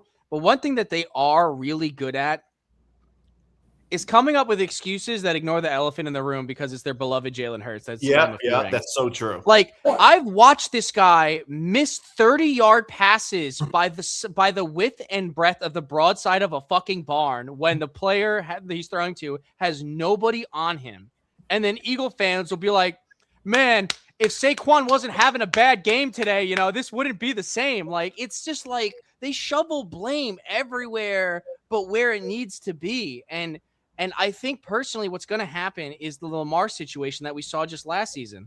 Rather than fans going, Lamar, your cheeks, pull your shit together, they rallied behind Lamar, called Harbaugh the problem, which I don't think he was, and then he got the boot. If we have another bad – if Eagles have another bad season, they'll still rally behind Hurts, say Sirianni's the problem, and they'll kick the coach to the curb. No, if it's another bad season, I think after this coaching change, depending on how it's a bad season, like if the defense starts to suck this season, it won't be pointed at Hurts. It'll be more pointed towards Sirianni. But I feel like, and I'll let David speak on this next because he is the Philadelphia Eagles fan. We're all kind of referring to how they feel. We'll just let him talk about it. But in my eyes, and David, I don't know if you'll agree with this or not, if it's another down year for the offense, and specifically the quarterback play is not what you want out of Hurts, do you look at Sirianni and say you are the problem, or do you think it might be time to move on from Jalen Hurts because you seem to have all the rest of the pieces you need? Good defense, great O-line, amazing running back, wide receivers, even though A.J. Brown's a question mark? AJ's gone. He's getting traded July 1st in New England. That's already been solidified and everything else. He's not at any practice facility. He wasn't at any sort of camp thing. He's gone. They're just waiting for the thing. Is it guaranteed it's going to be New England, or is it just that it's yeah. And they're just trying to figure out compensation. I was hearing a 2028 one, and then some other stuff. But yeah, it's all but given. Here's the thing, right? That nobody hardly talks about, unless that's non-Philadelphia. Hurts has had six offensive coordinators in 6 years, and he was fantastic with Kellen Moore. But then he went to New Orleans, which I understood.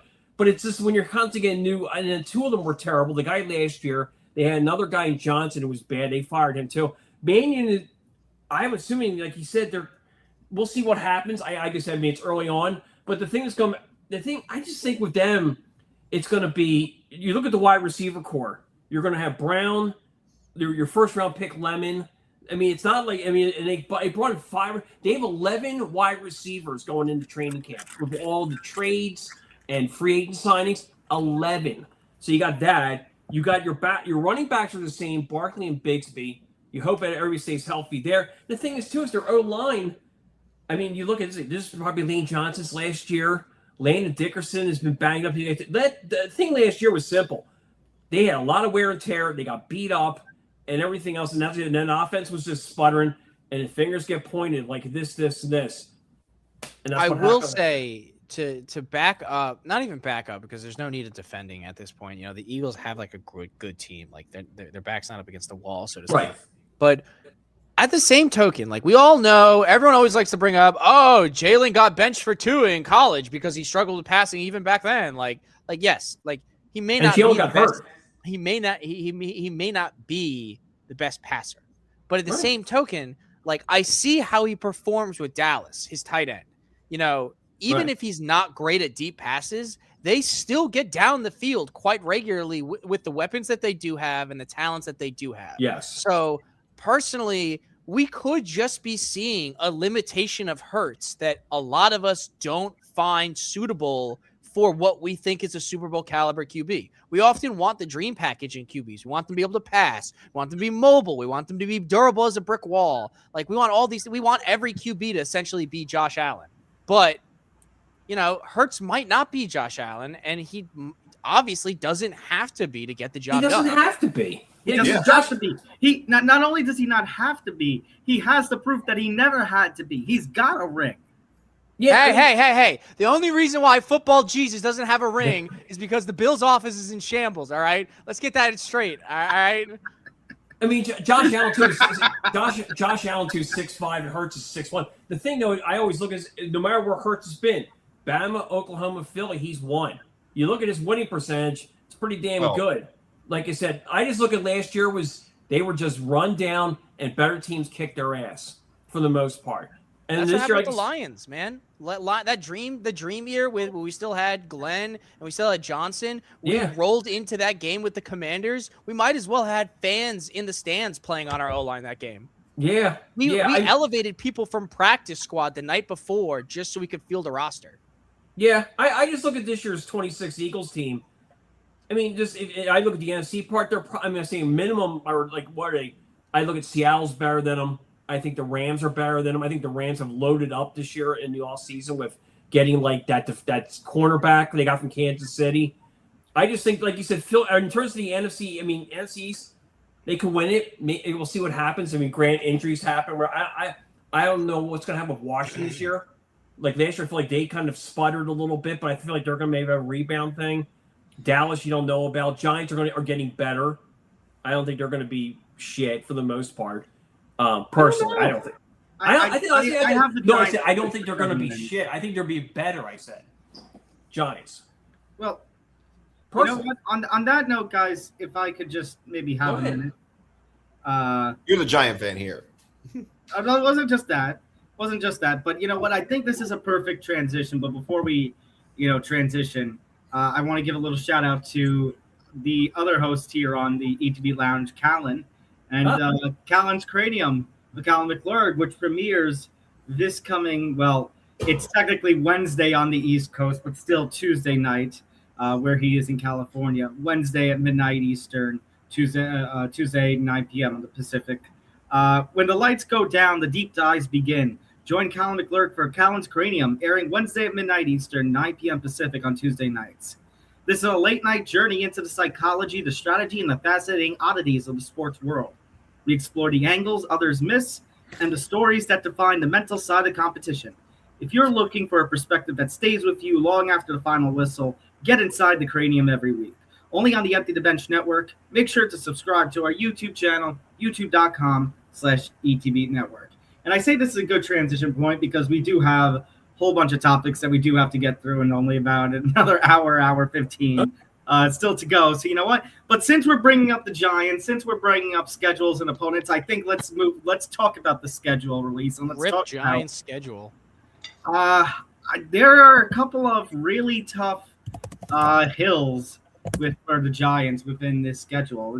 It's starting off on Sunday Night Football against the Cowboys and Monday Night Football against the Rams. I mean, that's just a brutal way to start the season.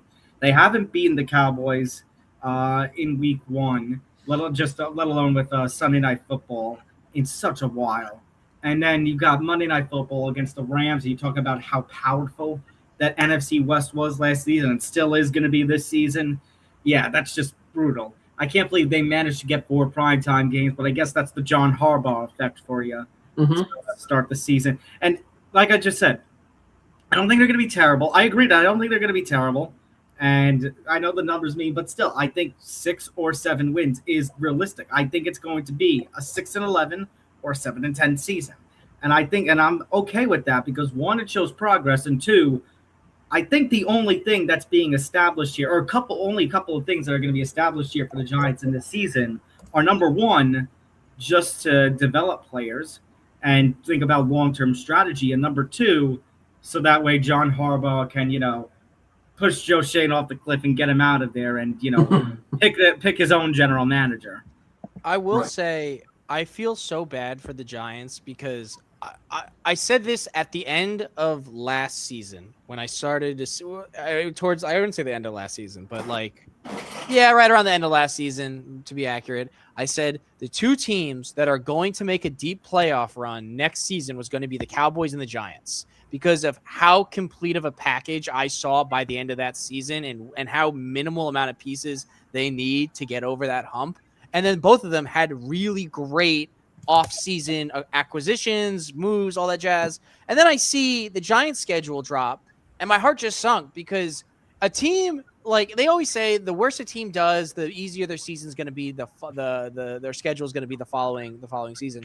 I don't see that with the Giants schedule. They didn't play well last season, all things considered, if we're looking at it. And you look at their season now, and it looks like they're the sacrificial lamb for most people's stats.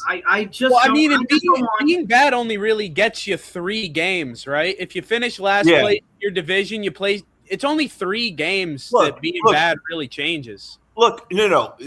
Nate is right about that. It's really only those 3 games that you play in your conference against other last place teams. That's really all it does. The way I look at this schedule is I think that they lose the first 2 to the Cowboys and the Rams. Then they beat the Titans and Cardinals. They lose to the Commanders, beat the Saints. In other words, I think they start off as 500, and then their schedule starts to get much tougher. They have to go to Houston. They have to go to Philly.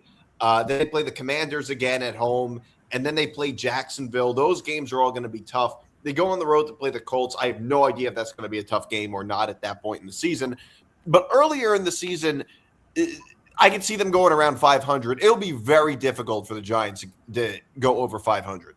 Every year, though, there's a team in every sports league, honestly, every year that it's like no one's really expecting them to do anything or they're expecting them to be okay and they play above expectations. If I were to pick a team to be that in the NFL next year, it's 100% the New York Giants to play above expectations and be the surprise team. Like it was Washington, Jaden Daniels' rookie year. I don't really know who you would say it was last year. Like there were just the Colts. I think the surprise. Yeah, the Colts until the collapse. Yeah, until the collapse. Daniel Jones got injured. That was hard. This year, I think that's the Giants with Harbaugh. I would agree if it wasn't the schedule. I think they win a few early that they're not supposed to on paper. We have seen this from the Giants before, where the first season they get a new coach, and all of a sudden things look great. Ben McAdoo's first season in 2016. You might argue Dable's first season.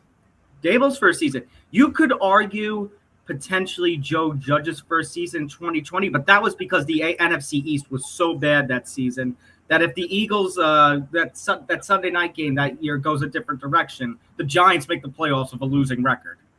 I do want to point out. Did Washington make it with a losing record that year? Yeah, because the Eagles basically said, we're not playing this game seriously. Exactly. Yeah.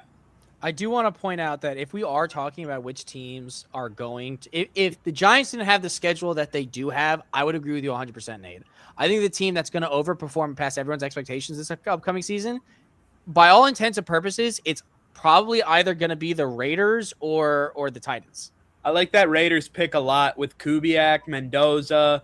Kirk Cousins is both a mentor and a QB, like probably starts at QB1, maybe goes to QB2 or the other way. I don't know. Ashton Genty and Brock Bowers, I think, are going to both keep getting better.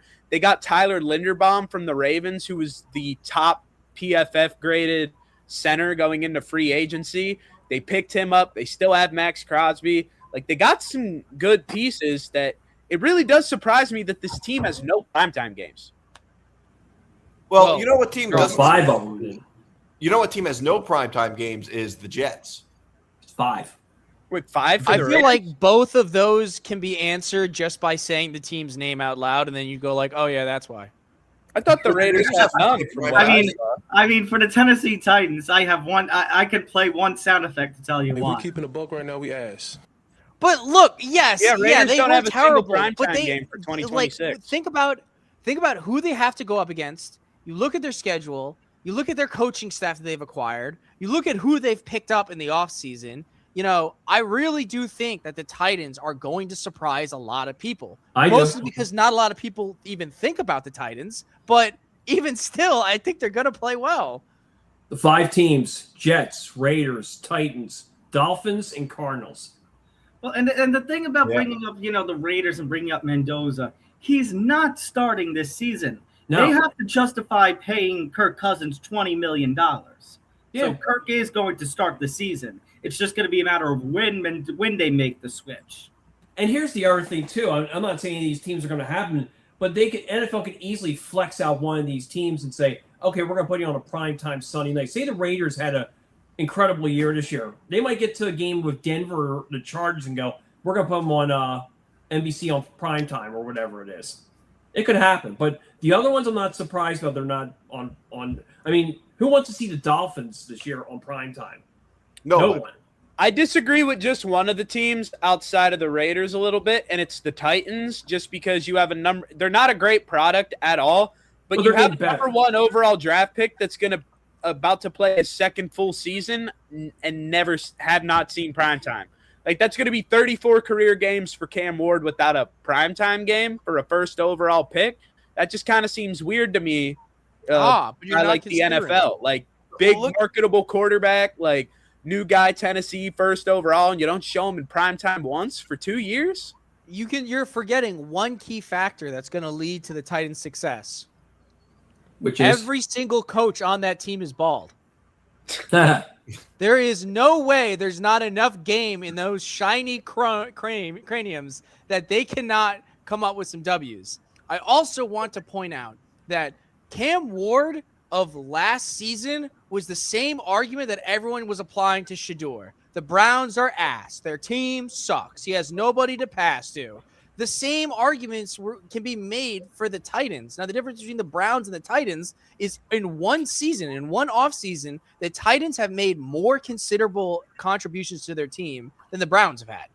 I think the Titans are going to perform a lot better than everyone's expectations, but I do want to add it with that caveat that not a lot of people think about the Titans to begin with. So if the 300-something fans that the Titans have all are shouting in joy because they won 6 games, good for them. Yeah. But real quick, I want to flip I just saw a story that happened today. I'll be real quick on this. This is a story called How the Mighty Have Fallen. So I tagged it on Instagram, whatever else. I sent it to a couple people. So Tua, NFL, they say, is having a sale this year, or right now having a sale of getting rid of jerseys and stuff. You can get a Miami Dolphins Tua jersey, the white one, that was $180, whatever it is. You could buy it on the NFL Shop Zone, whatever you want to call it, for $5. That's crazy. Wow. I'm so upset about the Dolphins. I know we have a schedule, and this will be my last little tangent. But I was so excited to see Malik Willis get a starting QB position. I think he's got a lot to offer. And then they send him to the Dolphins, which made me go like, all right, that really sucks. Chasing a bag, whatever. But then the Dolphins got rid of their only wide receiver. It's like they don't want this fucking kid to succeed. They're basically tearing it down. Do you see how much dead cap room they have this year? I think it was somewhere over $100 million of dead cap. I mean, sure, but what's going to happen is Malik Willis isn't going to perform well, and then everyone's going to say he sucks. And because being a QB in a struggling franchise is such a mentally taxing position, he's going to perform badly. I think of so many QBs who might have actually been good. Connor, I don't think that's an indictment on Malik Willis. I think that's just the Dolphins are restructuring and they're rebuilding. They just signed the running back for $30 million. Devon Achane. Achane. Was it $30 million? 30 guaranteed. I think it was like 60 or 68 mil. 68 mil. So the receivers that he's going to throw to are Malik Washington, Jalen Tolbert, Cale Douglas, Chris Bell, and Theo Weiss. That's the Dolphins' wideouts. I don't care what they're spending on Devon Achane. That's throwing in the white towel for me. Yeah. Well, did you see sucks for him? And they're scheduled to start the year: Raiders, Niners, Chiefs, Vikings, Bengals right off the bat. I think that Raiders-Dolphins game is going to be a great litmus test for both programs. I really do. I'm going to be eagerly watching that. Can I read you guys something and get your opinion on a couple of things that I find interesting about, it has to do with the NFL schedule release and everything? Sure. So 9 hours ago, Fox Sports writer Ralph Vannacchio, I think is how you pronounce it, it was his post-schedule release power rankings. And there's a couple teams and a couple spots that I find kind of interesting. So, like, first off, number 1 overall he has is the Broncos. I think with the healthy Bo Nix, that's all right.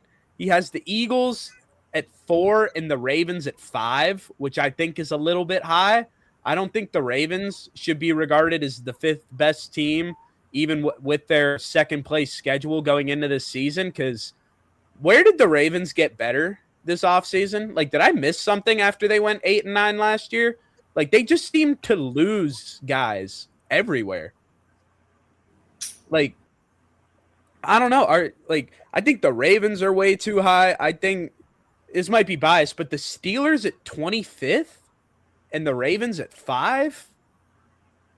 I don't think that really shakes out to me. The Kansas City Chiefs at 12th, the Bengals at 11th. I mean, I know that's a lot, but that doesn't.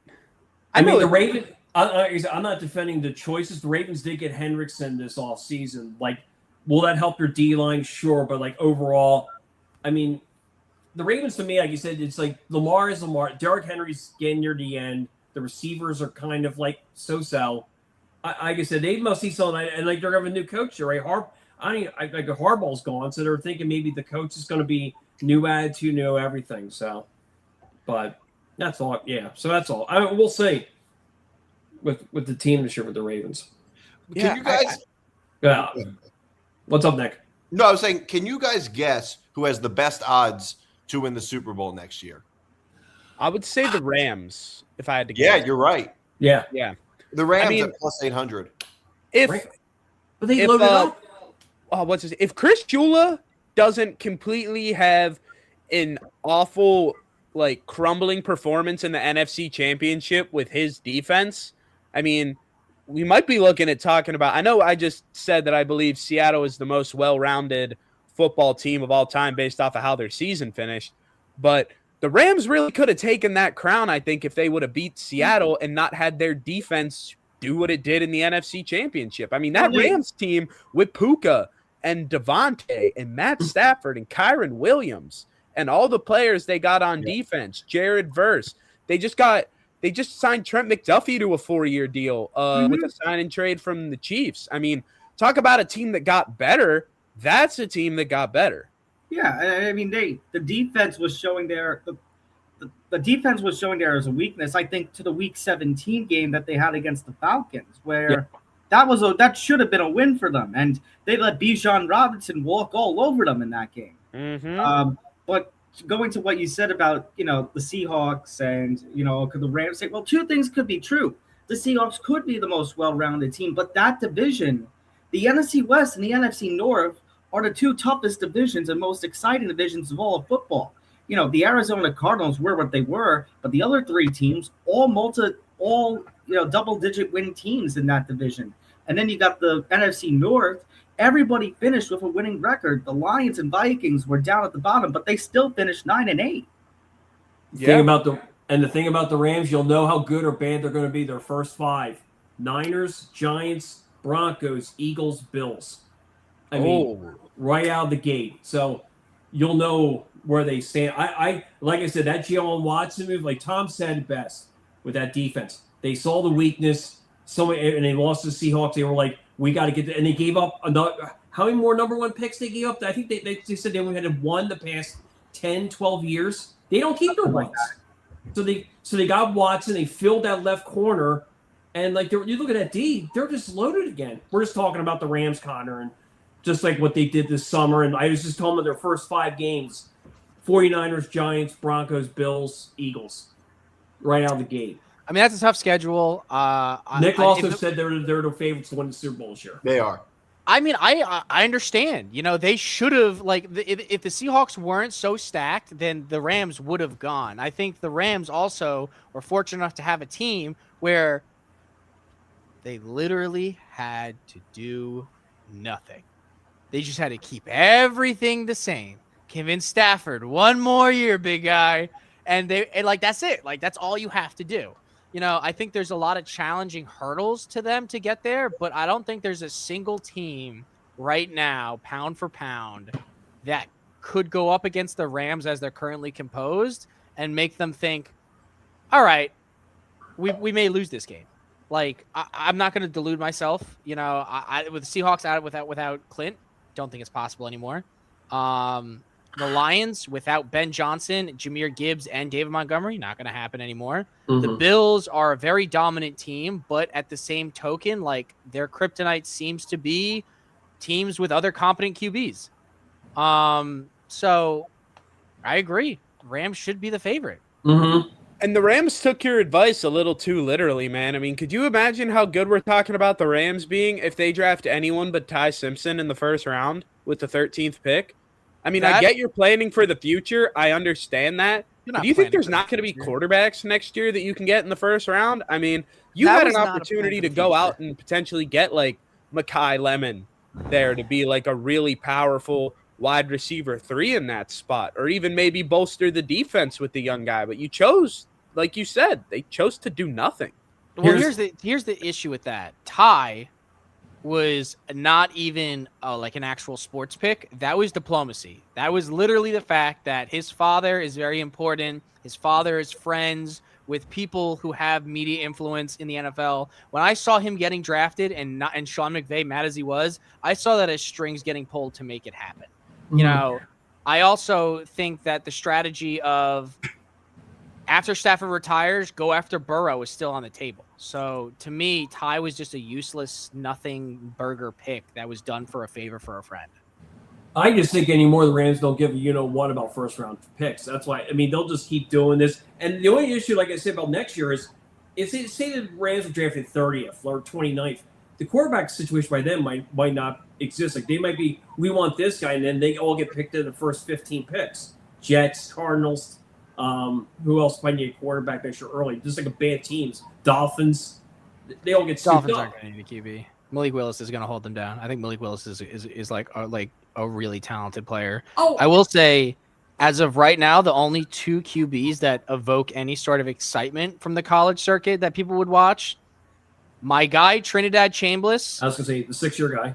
That's my guy. Yeah. And Arch Manning. Right. Like those and I haven't really seen Dante a lot Moore. of Arch What?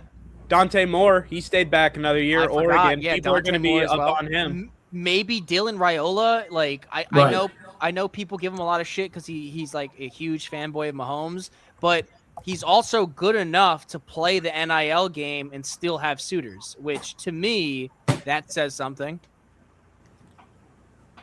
Yeah, absolutely. Yeah, I think we're gonna have quite the conversation around this time next year after we have the big quarterback draft class, and then we see the schedule released for the 2027 season.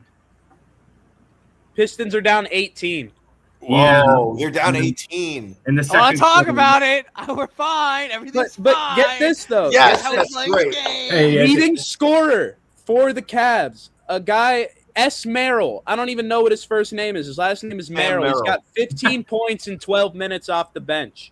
That's Strus Sam has Merrill. got none. Mobley's Mitchell's got 9. Harden's got 4. I mean, Evan Mobley's 2 rebounds away from getting a double-double. We'll put it that way. Right. Yeah, that's not looking good for Detroit. It's like I said, a lot of time left, but it doesn't look good right now. So I mean, hey, they came back against the Magic on the road. I know it's a different scenario, but Very different scenario. We'll see. This is going to be such a conflicted night for me because if the Pistons do end up losing, I'm going to be ecstatic because I won $1,200, but I'm going to be fucking livid because my Pistons lost. Did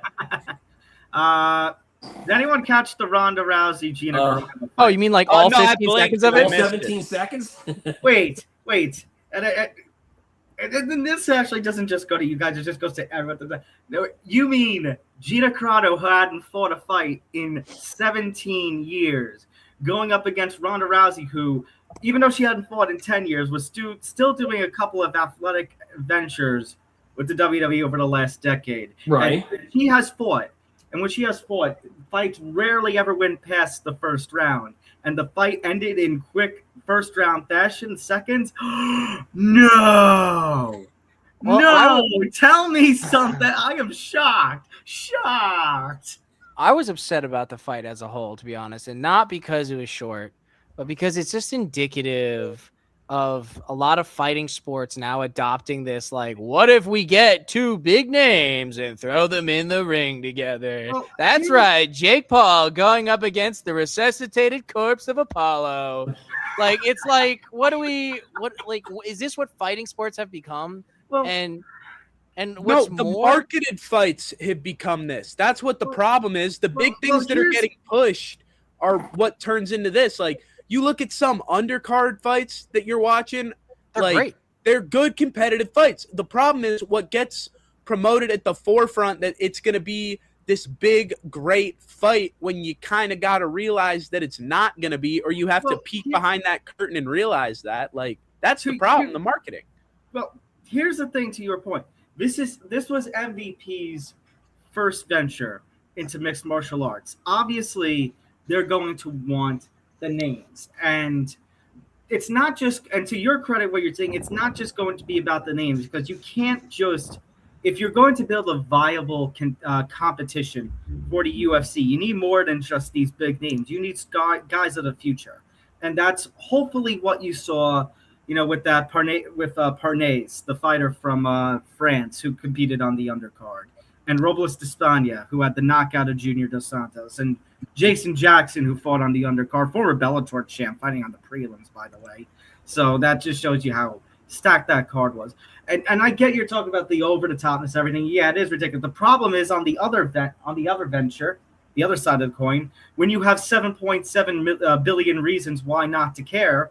I mean, look at the UFC card last night, headlined by Arnold Allen versus Melquizael Costa. And apparently it was the worst numbers that the UFC has done on Paramount Plus thus far. It's to your point. They're pushing. What they're doing is they're making the main fights the big name market ones, and then the actual fighting is done afterwards. But that's bleeding in industry for money in exchange for actual enthusiasm from the fan base. Pretty soon, all that's going to be left from an economic standpoint, what's economically viable, is going to be these exhibition bullshit market fights. Well, that's the thing. As much as you talk about, that fight was BS and blah, blah, blah, and the first round finishes, lack of cage action. First of all, you complain about the lack of cage action, but then when fights go 25 minutes and they're not exciting and they're grappling filled, people still cry about it. Pick a freaking lane, people. Second of all, that's it up to the point where you are going to, as much as you want to crap, not saying any of you in general, but I'm just saying in general, if you want to crap on, how the fights were. But the thing that MVP brought was spectacle, and that's been something that's been missing from a lot of UFC cards of late in the last few years. There has been a real lack of excitement, and Zan has talked about a number of times on this network that the last few years it has felt like a real recession in the MMA sphere. And that's the magic that competition can bring. When you have competition, fighters have more choices for platforms that they can go to. There's more opportunities out there. Fans get choice in what they want to watch. And it might drive a little bit of a fire under them. And if you don't think that the UFC wasn't paying attention, why did they drop the Conor news last night and not the week before on the numbered card? You don't think they're not noticing and want to steal momentum? Of course they do. But what are they about to do again with that Conor fight? Does anyone not think that Conor fight's going to be everyone having it get called rigged after it I'm ends? sorry. Right, absolutely. And by the way, what people are also failing to see, it's not just going to be about, big names and competition. The other part of the competition that's going to be noticeable when I'm talking about the fighters is all this conversation about fighter pay. The Ronda Rousey walked away with $2.2 million. Yes, Francis Ngannou walked away with $1.5 million. The lowest paid fighters on that card last night for the MVP, $40,000. Do you want to know how much the lowest paid fighters have in the UFC? 10 grand. About 10 grand. So the lowest ranked fighters are getting paid 4 times more with MVP than they are with the UFC. I mean, but that's a short thing. Like whenever a new guy on the market shows up, especially in sporting events, they throw money around like crazy to pull in people and eyes as quickly as possible. LIV Golf did it. You know, I know for a fact that Wrexham, when they were really trying to push to become a more competent soccer program, they did the same. You know, I think it's going to fizzle out if the numbers for audience isn't where it needs to be. I think the real champion of future fighting sports is going to come, just like Francis Ngannou argued for tooth and nail. It's going to come from whichever program has the most access to the most amount of viewers, and it has to happen at the same time, and has the most comprehensive health package for the fighters. Because you could say, sure, you know, lowest paid fighter made $40,000. But if there's no health package and he got the shit kicked out of him, he's got to go to a hospital on his own dime, no health insurance. An MRI with no health insurance or shitty health insurance still costs you about $8,000 in certain states.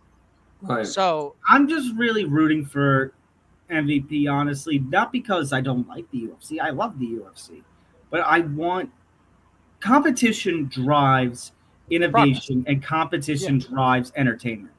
If we can have a real viable number 2 for the UFC, and there has not been one for a long time, as much as Bellator has tried, as much as the PFL has tried, they need a legitimate number 2. And I think Jake Paul, given his status in the world, given the names that he's connected with, and hopefully, you know, if he's connected with Francis Ngannou, then hopefully there is something there for the fighters, like you talk about, with better pay and comprehensive package. Like, this might be the most realistic chance of a viable number 2. You know, if MVP doesn't succeed, then I don't know how much longer it's going to be until we see another realistic potential number 2 again. I can't never forget about the fact, though, that people hate change. Like, people hate new stuff. I mean, let's be real. Like, MVP could have everything, but there will still be a vast majority of people that are just like, I just want to watch UFC. Blind loyalty to the UFC, right? Exactly. Like, think about it with the PGA and Live Golf. Live Golf, in concept, had everything to be the makings of such a successful number 2. Like, all right, you have the traditional, more polished PGA Tour. It's a little more professional. Now you go to the Live. Oh, this is geared a little more towards the younger crowd. It's fun. It's energetic. It's more like we got like teams, and people have like team affiliations. Like for the first time in a long time, Live Golf made it seem like, all right, like we actually have a real idea. Now, did they have the best golfers in there? No, but you still, you know, had Phil Mickelson, John Rahm, Bryson DeChambeau.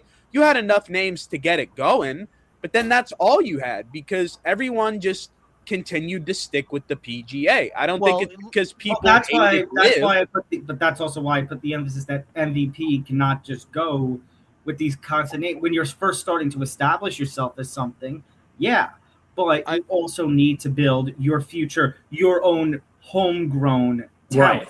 I think but also MVP run the risk of having what's happening to Live Golf right now happen to them. Here's the thing that people I should say people are ignoring, but what's the one common denominator between these two examples that we've given? They're both the B tier option. No, well, yes, but here's the real deciding factor. I think the real reason why Live Golf failed is because PGA, in its monumentous monopolist titan of industry in this respective field, launched such a smear campaign against LIV that it really did damage. Like, LIV was not just fighting for space to play golf. They were fighting their reputation every single time a tournament was being announced. There was always some sort of snubbed remark or controlling aspect media-wise that painted that Live Golf in a bad light. They smeared the players for going there. They called it a betrayal. You can't tell me that Dana White, as controlling as he is in the fighting market, you can't tell me that he's not going to do the same tactics.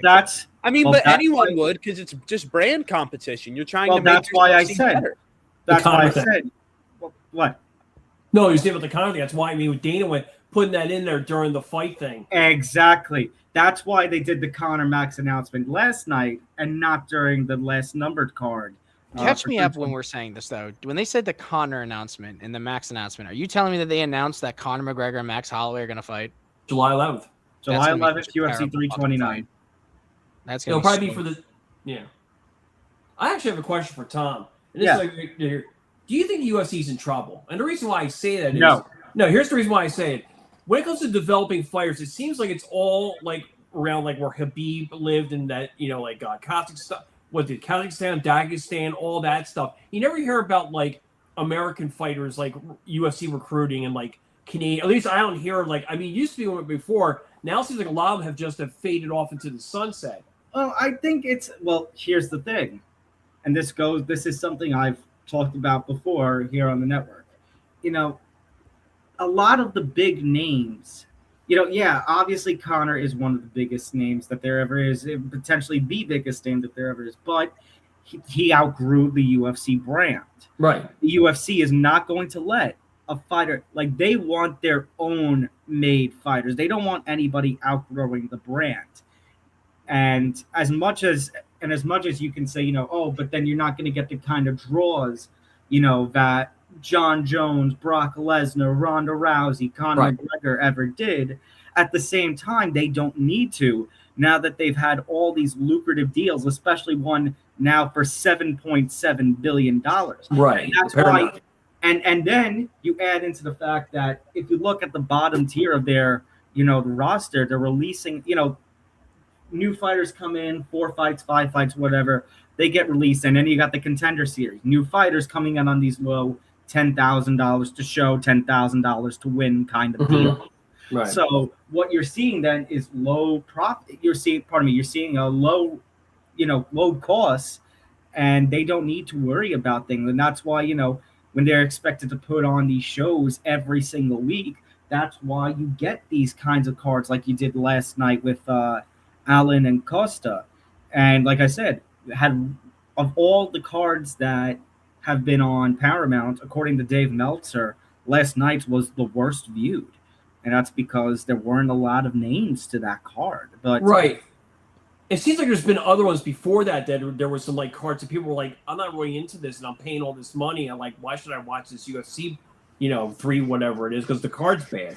Mm-hmm. Yeah. But that's the thing. But now that was the other thing. But now that they've also eliminated the pay-per-view concept, and now you could just need a normal Paramount Plus subscription and you get all the cards. That also has been going into their favor. Because I figure that Conor Max card will probably be stacked, like the Freedom one they're having at the White House. Like that seems like it's a pretty stacked card. Yeah, it's decent. It's decent. It's the first time I think ever that the International Fight Week card, which is the UFC comparison to the NFL Super Bowl, the WWE's WrestleMania, like I think it's the first time that a non-title fight is headlining that kind of event. Right. It's always been title fights, but with the White House card, it's funny. It's weird to say, but International Fight Week's kind of taken a step back this year. Right. Isn't that a damning comment though? Because this is going to be their title fight, or their leading card, and it's 2 fighters that are very clearly past their prime.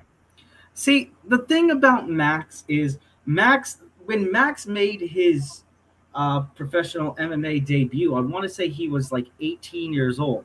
I think he was at most 20 when he made his UFC debut, if not only 19 years old. So it's just a matter of he's been fighting for a while, but he's still in his early 30s. McGregor, he's 37. He hasn't fought in 5 years. Like, that's going to be the problem with this kind of thing. And obviously McGregor's had a lot of controversy over the last decade with the number of sexual assault allegations. I mean, does the fight even happen? Yes. You don't think there's any chance McGregor backs out? But that's the thing. I don't know. I don't know either. I'm going into this fight with a grain of salt. We thought that he was going to fight 2 years ago, and then look what happened with the Michael Chandler thing. It got booted a couple of weeks before the pay-per-view was supposed to go down. I think he's going to get a purse where he said, he was like, you gave me that, I'll be ready to go. Now, do I think he's going to win the fight? Personally, no, I don't. No. I know everyone's concerned because Max Holloway has never fought at 170 before. What if he looks small for the weight class? Conor hasn't fought in 5 years. In his own words, to be Mystic Mac, 1 round. I think Holloway knocks out Conor in 1 round. Because it'll be all about the show, be the pre-fight thing. the weigh-in, like it could be trying to start a brawl there, where him coming out to his music, heading into the ring, it'll be all that stuff, and then when we get to the thing, it could be a Dustin Poirier thing, and then he gets his ass knocked out, right? I mean, the way I envision it is that, like, I mean, this is just like the betting mind to me. Like, the sports books are going to love this. They're going to very smartly and accurately have Conor McGregor as a big underdog, and everyone and their mother is going to be like, "Ooh, Conor McGregor, underdog. He's coming back. It makes so much sense. He's going to win this fight." And then Max Holloway's going to whoop him, and then what's going to happen? Everyone's going to call rigged. Which, by the way, when you, and I say this because I was doing Puncher's Chance, the betting show that I do here on the ETB network, to talk about the MVP card. For Ronda Rousey, the fight was an absolute mismatch, and it was a mismatch on the odds, too. Ronda was like a -600 favorite. Carano was like a +400, +450 underdog. But if you look deeper into the more specific betting, Ronda Rousey by first round submission on DraftKings was -110. I know that's still a favorite bet, but only -110. They were practically giving you free money. Yeah. And people still overlooked it. Yeah. I should say, as someone from outside looking in, I think they're going to drag the fight out first and foremost. I think there is a script with this fight that's coming up.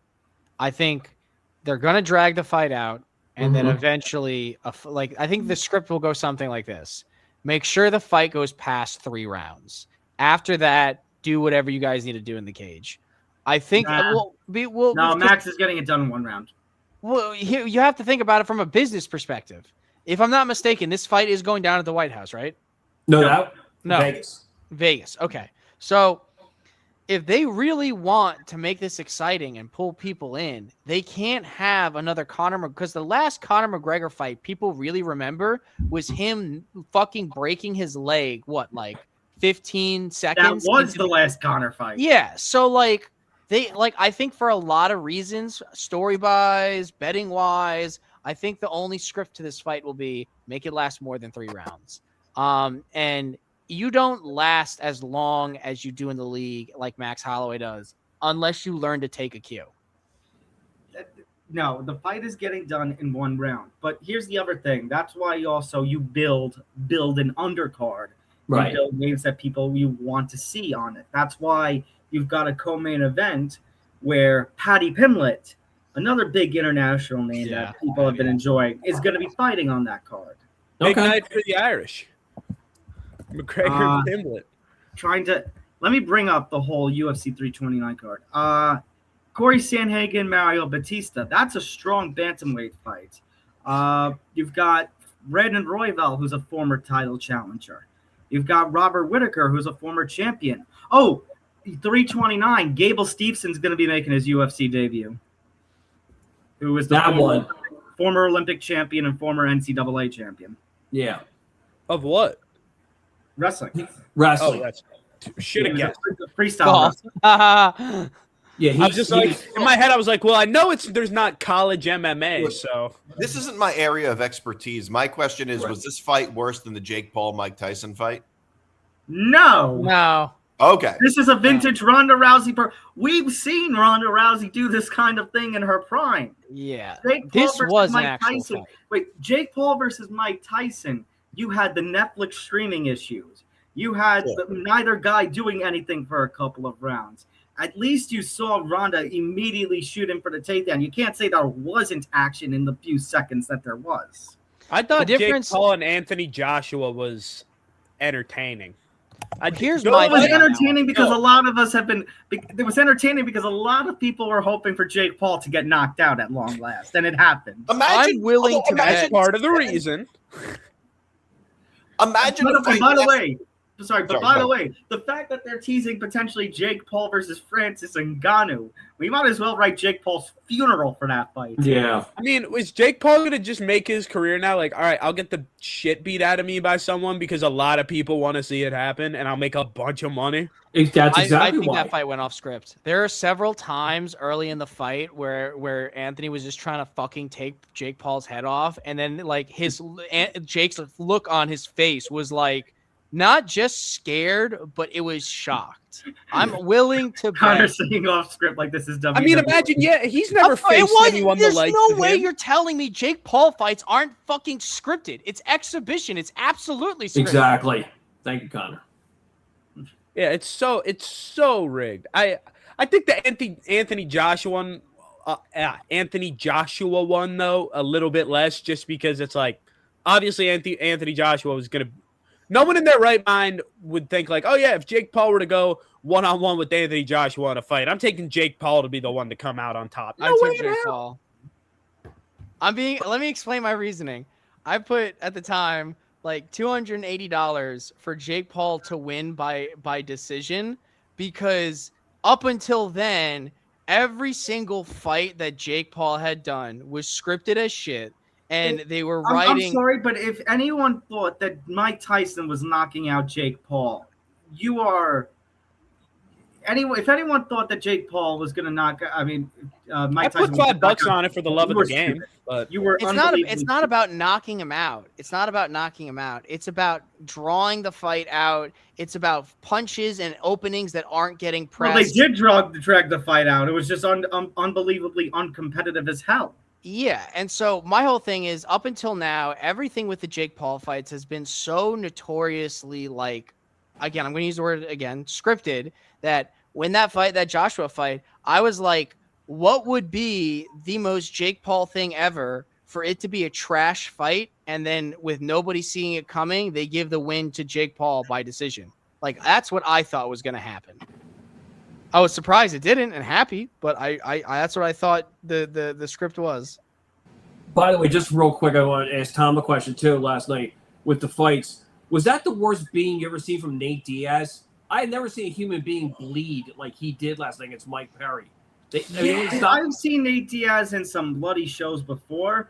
I don't know compared to last night, but he has probably so much scar tissue that it was easily. Oh my God, that one up here on his, yeah. And like you said, I guess Mike Perry's still on UFC, or is he out there now? No, he's in bare knuckle fighting. Okay. Oh my God, I just saw that thing last night, the highlights from it. I thought, like, I want to see a guy die in the ring from, like, bleeding out just from fighting last night. So, yeah.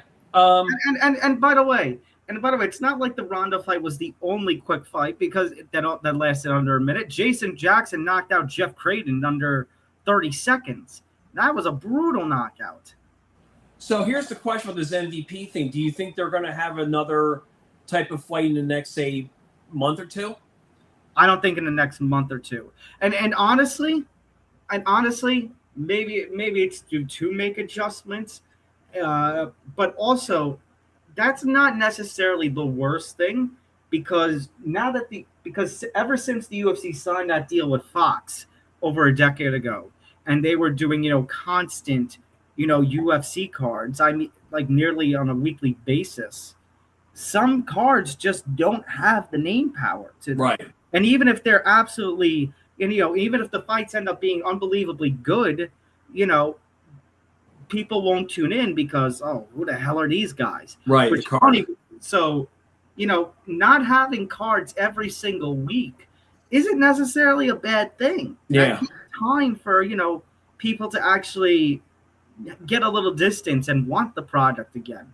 Yeah, it seems like MVP, that company, we're going to call it just seems like they just got to develop fighters, and then if they get like a big amount or a lot of them, then they can have a good card or two.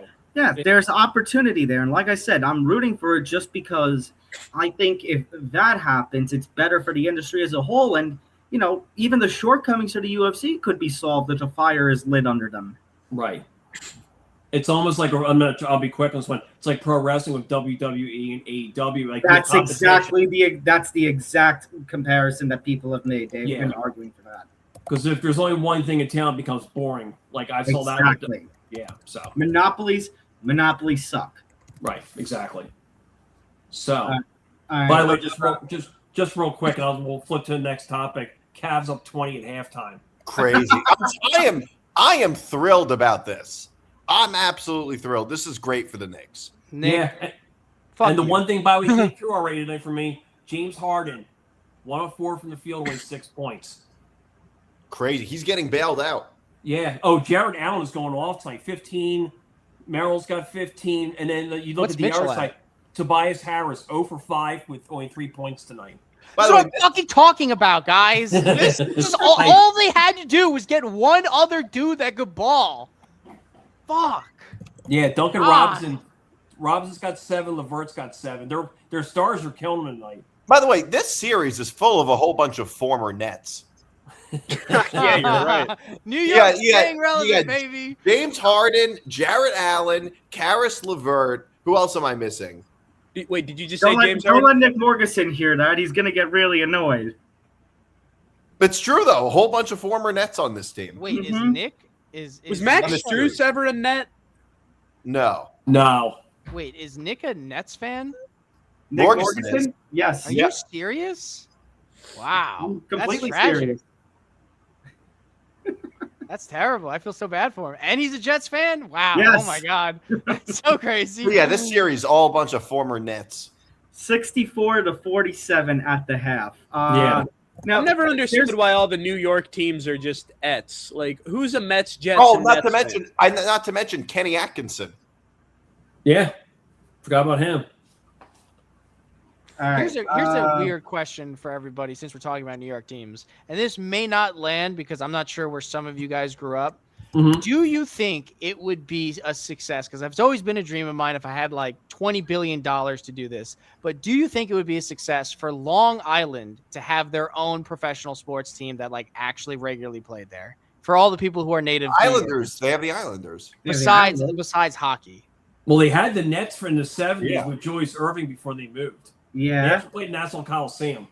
When did That's they the go thing from that New always Jersey really And technically, you do have a professional team. You have the Long Island Ducks. Okay. All right. Thank you for that. Consolation. And you had a G League team, the Long Island team that was out That's there. true. Here's the problem with Long Island. It's a pain in the ass to get to from That's what I've heard. anywhere in the world except Queens. Well, here's Like- the thing. Because the population density of Long Island, you wouldn't need for people to get to you if you just tapped into the population of Long Island itself. Okay, people forget, like for the viewers here who don't understand, back in 2009, Long Island tried to apply for its own statehoodship. It was either 2007 or 2009. Really? Wow. Yeah, I remember in elementary school they made us all write letters to the New York State senator, and one of our talking points is we have the same population as Wyoming and twice its income, taxable income. So like Long Island, if you just tapped into that population alone, you'd have more than enough to field a professional team. Here's Hey, the Staten problem, though. Island has been trying to secede from New York City for a number of times, and it New hasn't. Yorkers don't even recognize Staten Island as a part of New That's the York. thing. Yeah, that's what I was about to say. What do you But they mean don't secede? claim You're not you. part of us. Yeah, Staten Island should be a part of New Jersey. But no, No comment. here's the problem. What you just said, Connor. What is the problem? Is that there's 8.5 million people in New York City, not to mention everybody in North Jersey and Connecticut and the rest of the metropolitan area. Long Island is still a small fraction of the New York metropolitan area, even though there's a lot of people. You want a stadium more centrally located. Well, I mean, the LIR. Well, we're getting into the weeds here of the economics, but the reason why I bring this up is because we've mentioned a few times with the fighting just recently. And I know we've mentioned it in a prior show, but more competitors is always good for a sport, right? I agree. I just think that, if we want to see some of these sports organizations to really enter a renaissance rather than either just staying stagnant or getting slightly better numbers, there needs to be more. More states need to have more sports, professional sports teams. And it was just a conversation I was having with a friend of mine earlier today. I was curious what you guys thought of it. Yeah. Oh, by the way, can we move on to the Edwin Díaz cockfighting story? Oh, the what? Let's talk about Well, some. yeah, we only yeah. got like 20 more This- minutes. We got to talk about Does this. we gotta cockfighting talk count about as a this. sport? That's my question. What's that? Look, we're talking about UFC. We go from human fighting to cockfighting. I think that's fair. Yeah. Wait, What? well, John McCain once did call UFC human cockfighting. Yeah. Okay. See, that makes perfect sense. I don't know. I don't think I. Oh wait, let me just ask: are we talking about like rooster fighting or? Oh yeah. Yes. Is Edwin Díaz? Edwin Díaz was apparently Edwin Díaz was linked to illegal cockfighting in Puerto Rico. I didn't know there was such thing as legal cockfighting, by the way. UFC is legal cockfighting. Yeah, cockfighting is illegal in all 50 states and Puerto Rico. So they could just call it cockfighting. You don't have to specify that it's illegal. Well, it sounded like they busted a bunch of people, including his brother too. So, And not just them, but the top two finishers in the Kentucky Derby were also linked to this. The cousins of Yankees prospect Elmer Rodriguez. Yeah. So, will the league, how hard will the league come down on Edwin Díaz, especially now that he's on the IL? Wait. You mean to tell me somebody on the IL and somebody on the Dodgers IL, for that matter, is going to get punished? What are they going to do to him? I guess they just want to see. I guess was he heavily involved? Was he a little bit involved? Yeah. Yeah. Did he show up one day? Yeah. I don't know how they. I don't know how they would work that out. Because I always used to think, well, I know it's a different sport thing, like the whole thing of NFL with Michael Vick and dogfighting, and then he, like I said, like that was another level, like he was. So if Diaz is like on the low end, maybe he won't get as much. If But, Edwin Díaz would have just I was gonna say, to answer your question earlier, you were talking about like legal and illegal cockfighting. There's like a lot of places where cockfighting is still legal and like normally practiced. The Philippines, the Dominican Republic, Peru, Mexico. There's parts of Spain. There's some exemptions in Panama, Colombia, and Haiti as well. Like he could have gone anywhere else. Well, some of those countries that you mentioned don't really have a lot of rules in general. So I would also say you must cockfighting have to would be be really legal. fucking passionate about cockfighting to get on a plane to fly all the way to the Philippines just so you can engage in it legally. Like he's just like it's just like a passion for him. He's like, I gotta. I feel like because of the weird nature of what he got caught doing, I think there will be more punishment for him, but only because it's bringing like more bad press. Like not like that. Sports organizations are very amoral in that regard. They don't really care what you do; they just care that you did something that's causing a problem for them. Well, with all these laws are saying, I'm just reading this one thing they're saying: the maximum penalty for participants in a cockfight, 5 years in prison and a fine. If you're a spectator, 1 year in prison and a fine. And it's weird because it's like since 2019, cockfighting has been illegal under federal law in the U.S. They said, although cockfighting still occurs in Puerto Rico due to its alleged cultural significance. So I don't know what will happen with them. I guess they'll just, I'm thinking like Tom. I don't think anything happens. Maybe a fine. I agree. Yeah, I think we're gonna forget about this story. probably. But you know what? For the meantime, right now, I don't have trumpets to play. I do have a trombone, though. By the way, this actually sounds like, I don't know about you guys, this sounds like something Yoenis Cespedes would have done. I would have said Robinson Cano, but like I know what you mean. No, but like this sounds like the most Yoenis Cespedes thing to have to get involved in cockfighting when he was on the Mets. The most Yoenis Cespedes thing to happen to Edwin Díaz. Yeah, exactly. It seriously is, though. It seriously is. This sounds like something Cespedes would have done when he was a Met. Remember he injured his foot in his own farm. Yes, I remember that. Yeah. You remember his throw when he was on the Athletics and left like that? I don't know how else to describe it other than like it's his like iconic throw where he ball kicks around and right a little bit and then just on the line or in left and then on the line he guns him at home. That is my favorite Yoenis Cespedes highlight. Yeah. Briefly, a couple other things, headlines going on in the sports world. I'm not the biggest golf person, but just to mention, Aaron Rai coming down. He had to come all the way back, going 6 under over his last 10 holes, and he ends up becoming the PGA champion. Just rising on the list.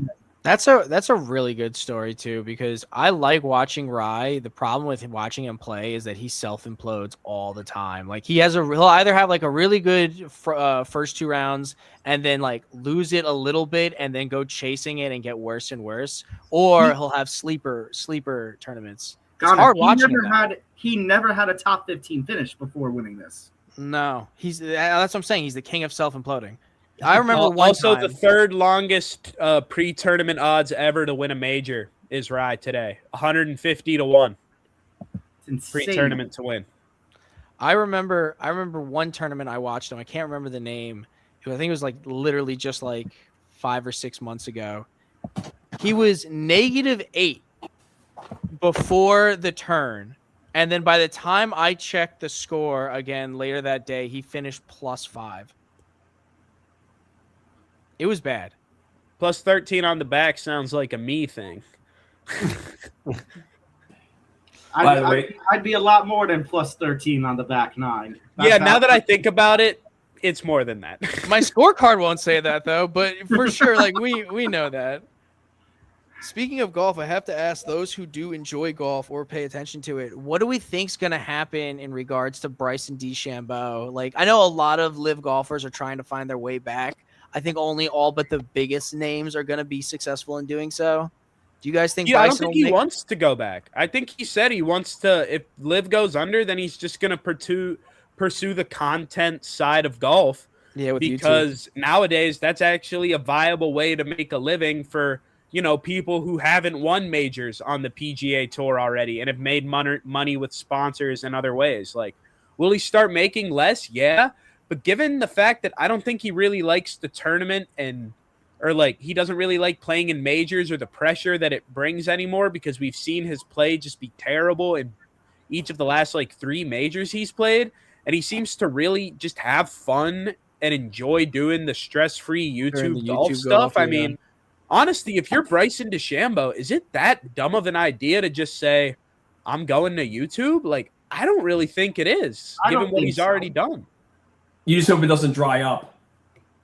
Yeah. But at the same time, I mean, as long as he's still able to make videos that people find entertaining, which is someone who has watched a decent bit of them as a golf fan of especially with this newer wave of YouTube golf, he makes solid content that I think is pretty good, and that if he keeps that up, he will be able to consistently maintain the fan base and the fans that he currently has. And it's what is live golf or these majors, aside from putting money in his pocket, really doing for him right now? He could just live the sweet life here at, what is he? He's 32? He's 32 years old. I mean, I get it, but at its core, you also have to consider yes, money-wise, it's a much stabler source of income with a lot less pressure. But at the same token, he's an athlete and he loves to compete and he's a competitive person. So I can't help but feel kind of like the Green Goblet mask whispering to him, he's going to feel that itch to go out there and compete, which is why he'd want to be able to go back to the PGA. Yeah, he just needs to compete better, unlike this weekend where he was a +7 and it just was horrendous, and then started pointing out about the pins and whatever else. I mean, yeah, I like you said, you just hope the stuff doesn't dry up, and the next thing you know, you start doing these tournaments. I'm going to do YouTube, but then you go to these tournaments, and then you're getting cut every time because you're just not that good of a golfer anymore. He has to pick one, in my opinion. I think he has to pick one. You're either going to do the YouTube stuff full time, or you really got to take a step back from it and work on your game. Because if tournament play is going to even remotely become your main thing, he's got to pick his game up. He looks lost on the course recently. He's hitting shots and he's like, oh, well, how the hell is the ball doing that? Or he makes a putt and he's like, what?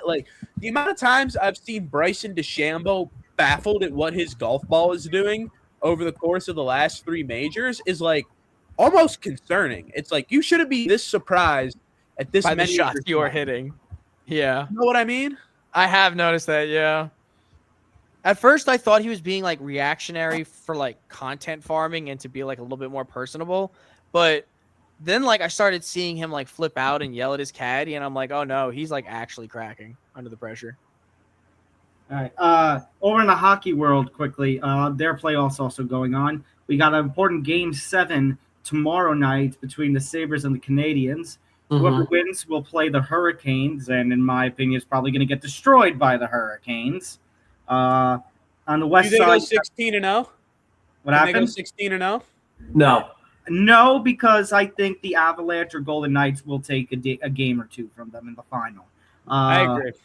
And I think Hurricanes Avalanche is the game. I'll give credit to the Golden Knights. I thought, I was scratching my head when they said, even with a playoff spot, when we're shaky, we're going to fire our coach and get John Tortorella in there. But here they are in the Western Conference Final yet again. Also, by the way, really bizarre thing happened recently that the Golden Knights were unhappy with a call that was failed to be given. The team did not speak to the media, and the NHL penalized them their second round draft. Yeah. Wow. Bizarre all around. They were warned beforehand, though, so it was that, and it was that whole thing. And they didn't like the McNabb suspension too. So, by the way, just real quick on the hockey thing, talking about rest. When they finally get it figured out, Canes will have 11 to 12 days rest before they play Game 1 of the Eastern Conference Finals. That's insane. Almost 2 weeks off. Yeah, you know what? Maybe they end up dropping a game to either the Sabres or the Canadiens. I don't think it's going to be that. I don't think it's going to be that damaging, though. Yeah. Canes are a wagon. I see them in 5, if anything. I see Canes in 4 or 5 against whoever. I see the Avalanche winning in 6. Okay, I have 5. And then I see the Hurricanes winning in 5 or 6 against the Avalanche. Man, that might go 7. If it's I would love a Game 7 between those two teams. Oh, let them play 7. It'd be so much fun. Yeah. But I want to see a new face win it. I'm just gonna root for whoever comes out of the East. We've seen Vegas and Avalanche win it each already in the 2020s. Give me some new blood. Give me some Buffalo or Carolina. I like seeing teams. When my team's out, I tend to like to root for the teams that just haven't won it in a long time. Yeah, that's unless what I hate that team or something. Like if Philly was still in it, sorry, David, I'd be no Flyers, no. I get it. If I'm not mistaken, didn't Carolina win the first cup after the lost 04-05 season? I believe so. Yeah, Brendan Ward. They won beat 06. Edmonton. Yeah, they won 05-06, right? Yeah, they beat Edmonton in 7. That's right. The last time they won the cup is the last time Buffalo made the playoffs. That's it's funny. Well, now Buffalo's 1 game away from going to the Eastern Conference Final. Sports have a funny way of working out. I know.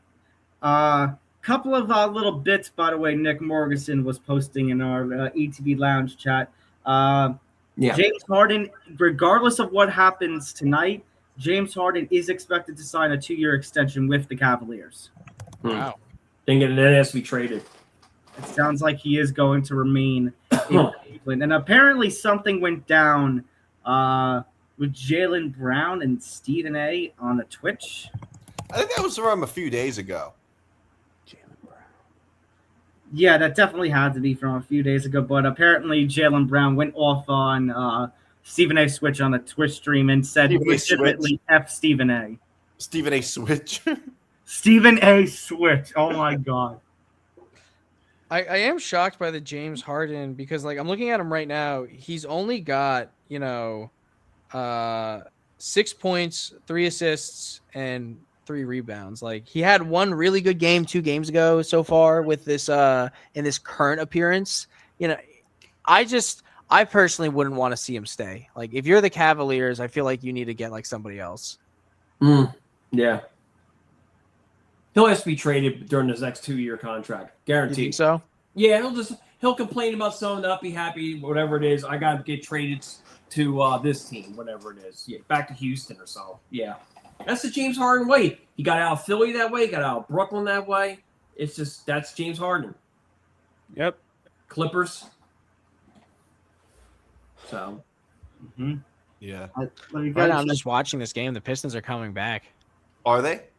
I was just about to check in and see how it's 75-56. Yeah. So they came back from 23 points. They're playing a little bit better. 19 points. 19 points. Listen, I'm going to cope for the next 30 minutes, okay? By the way, this is like a trend with teams I've noticed. So Cleveland, Detroit, that whole series of teams had a chance. So you can clinch out, win at home, and you lose. That happened to Buffalo and Montreal last 2 games. Buffalo lost at home game 5, went to Montreal. Montreal could close the series. Buffalo smokes them last night. So I'm already thinking game 7, Buffalo tomorrow night they're home. I'm thinking they'll choke again. Montreal wins the series. It's interesting. You have home field advantage, and you can't take advantage of it. Christy, when I think of James Harden, I think of 2 sounds. Number 1 is this. And number 2 is this very infamous quote from him. I don't know if any of you caught that. I didn't catch the second one. I caught it. I heard it. Daryl Morey is a liar. That's when he was doing the media in, China, and he was just going off on Daryl Morey the whole time. So for all you hockey-minded people, has there been any team thus far that we've seen that is playing above their weight class that you would say? I don't know. I'm not hockey-minded. Playing above. See, I don't know if I want to say above their weight class because the Hurricanes are the best team in the East. It's just, as David kind of hinted, the dominance they've had in their first 2 rounds. Yeah. They got 4 lines that can all score. They got 3 solid defenses. Their issue has always been previously has been goaltending. Now they got it. Anderson and Bussy. So they're fine. And then the Avalanche is the same exact thing. That's why I said, give me those 2, 7 games. I'm set. But I mean, Vegas will give them a handful. We'll give them trouble. But yeah, Carolina, I would say, I'm trying to think of played above. Well, I mean, this year, if you want to see anybody, it's been Buffalo. They're usually dead last, and then this year they've had a run for the ages. My brother is a Buffalo everything fan, so he has been very ecstatic this last while. Yeah, that's a tragic city to be rooting from as well. There's something about Buffalo sports, man.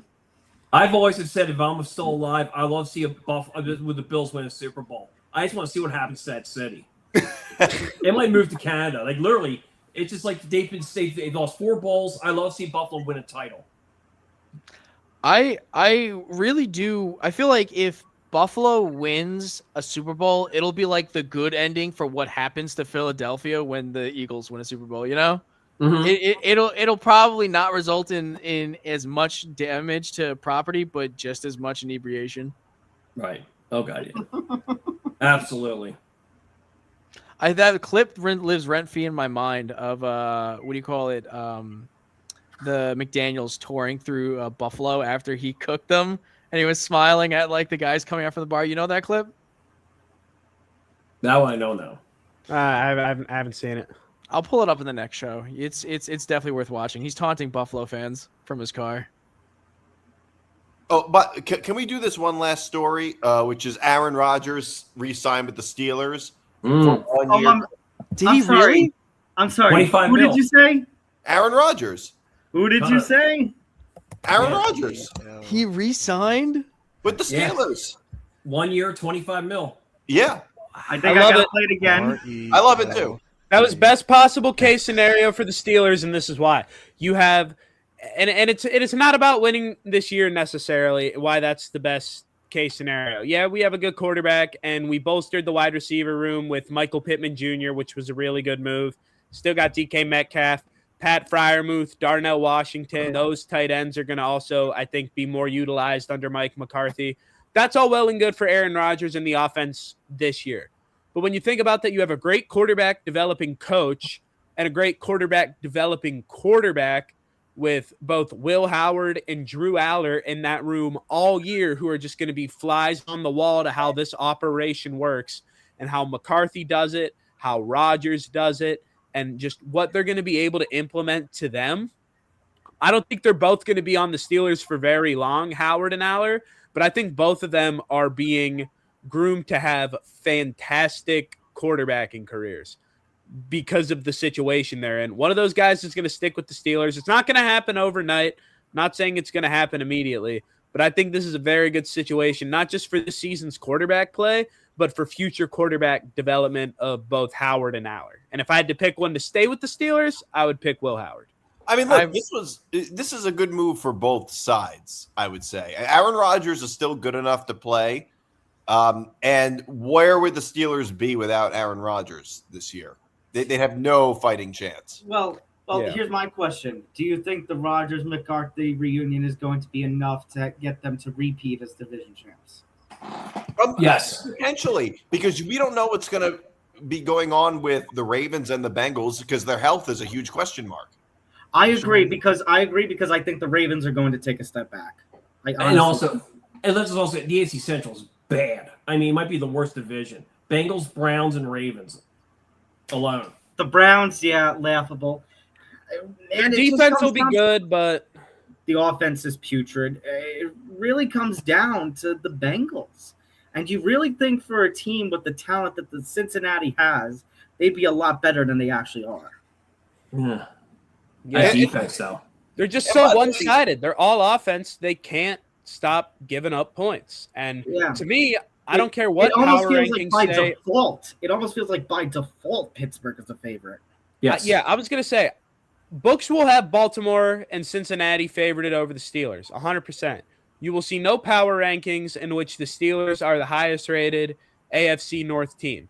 You will not see it, but without a doubt, what everyone I think needs to realize is it is their division to lose.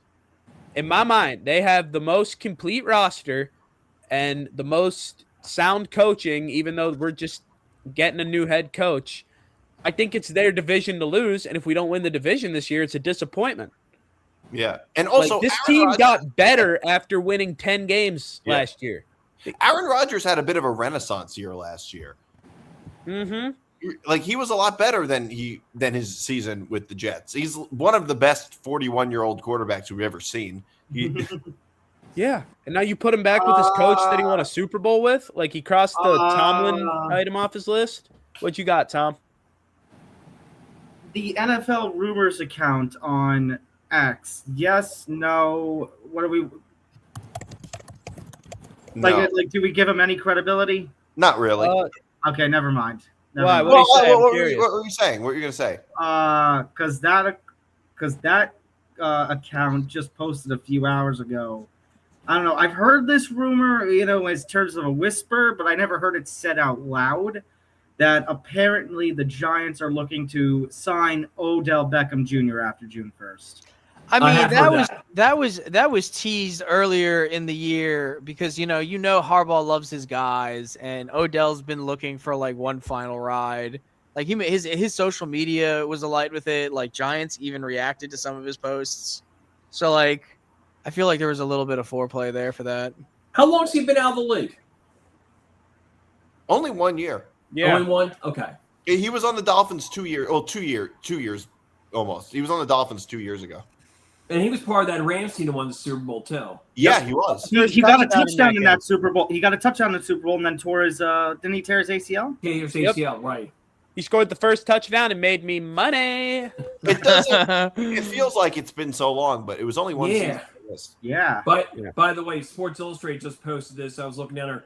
They have the Steelers and Ravens tied to win the division at 10-7 or 10-8.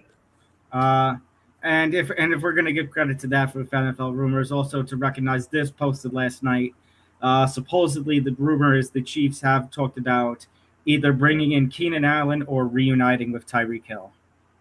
Oh my God! Well, that's where I want to know. Will Hill actually sign somewhere? Will he come back? Well, I think the bigger question at this point for the Chiefs is Pat Mahomes going to be ready for Week 1? No. And if not, how soon is he going to be ready? He will not be ready for Week 1. I would say the first 2 to 3 weeks, like week 2 or week 3. But then again, he might be doing that crazy rehab stuff. Next thing you know, like I gotta play, but because he's the highest paid guy. But yeah, so who would you, if you had a choice, Allen or Hill? Who are you taking? Hill probably also needs it too, off the field side. Doesn't he have major money issues? Or am I wrong on that? He does have a lot of like child support going out. He has a lot of different kids with different women. So I would probably, and he does have a pretty lavish lifestyle, so I would agree with that. Right. And Allen just has his problems with injuries. right? I could see this being like a last ride for him as well, but I wonder what value he's going to get post rehab. Because Hill's whole thing was he was fast. Like he could just speed right down the field. Right. If that speed has been affected on top of his age, like I hate being cold here, but like what's the value in him as a player? Right.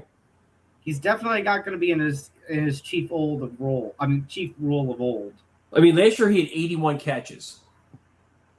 Tua also had a lot of throwing problems that year, though. All right. Yeah, I think I would take a shot more at Allen than I would Hill. I think Hill would be trouble. All right, so that's going to do it for this edition of the ETB Lounge. Make sure to hit the like button and subscribe to us on YouTube, youtube.com/ETB Network. Share the video out for anyone who wants to watch the replay. If you've been watching us on X, thank you. Quote tweet or quote post, I should say, repost the episode. Hit the like button as well. We will be back next week, back at the normal time, 8 p.m. Eastern, 5 p.m. Pacific. Nick will be there. I'll be there. I'm off from work for a couple of days right after that. So, because thanks Memorial Day weekend. So I'll be back with you guys next week.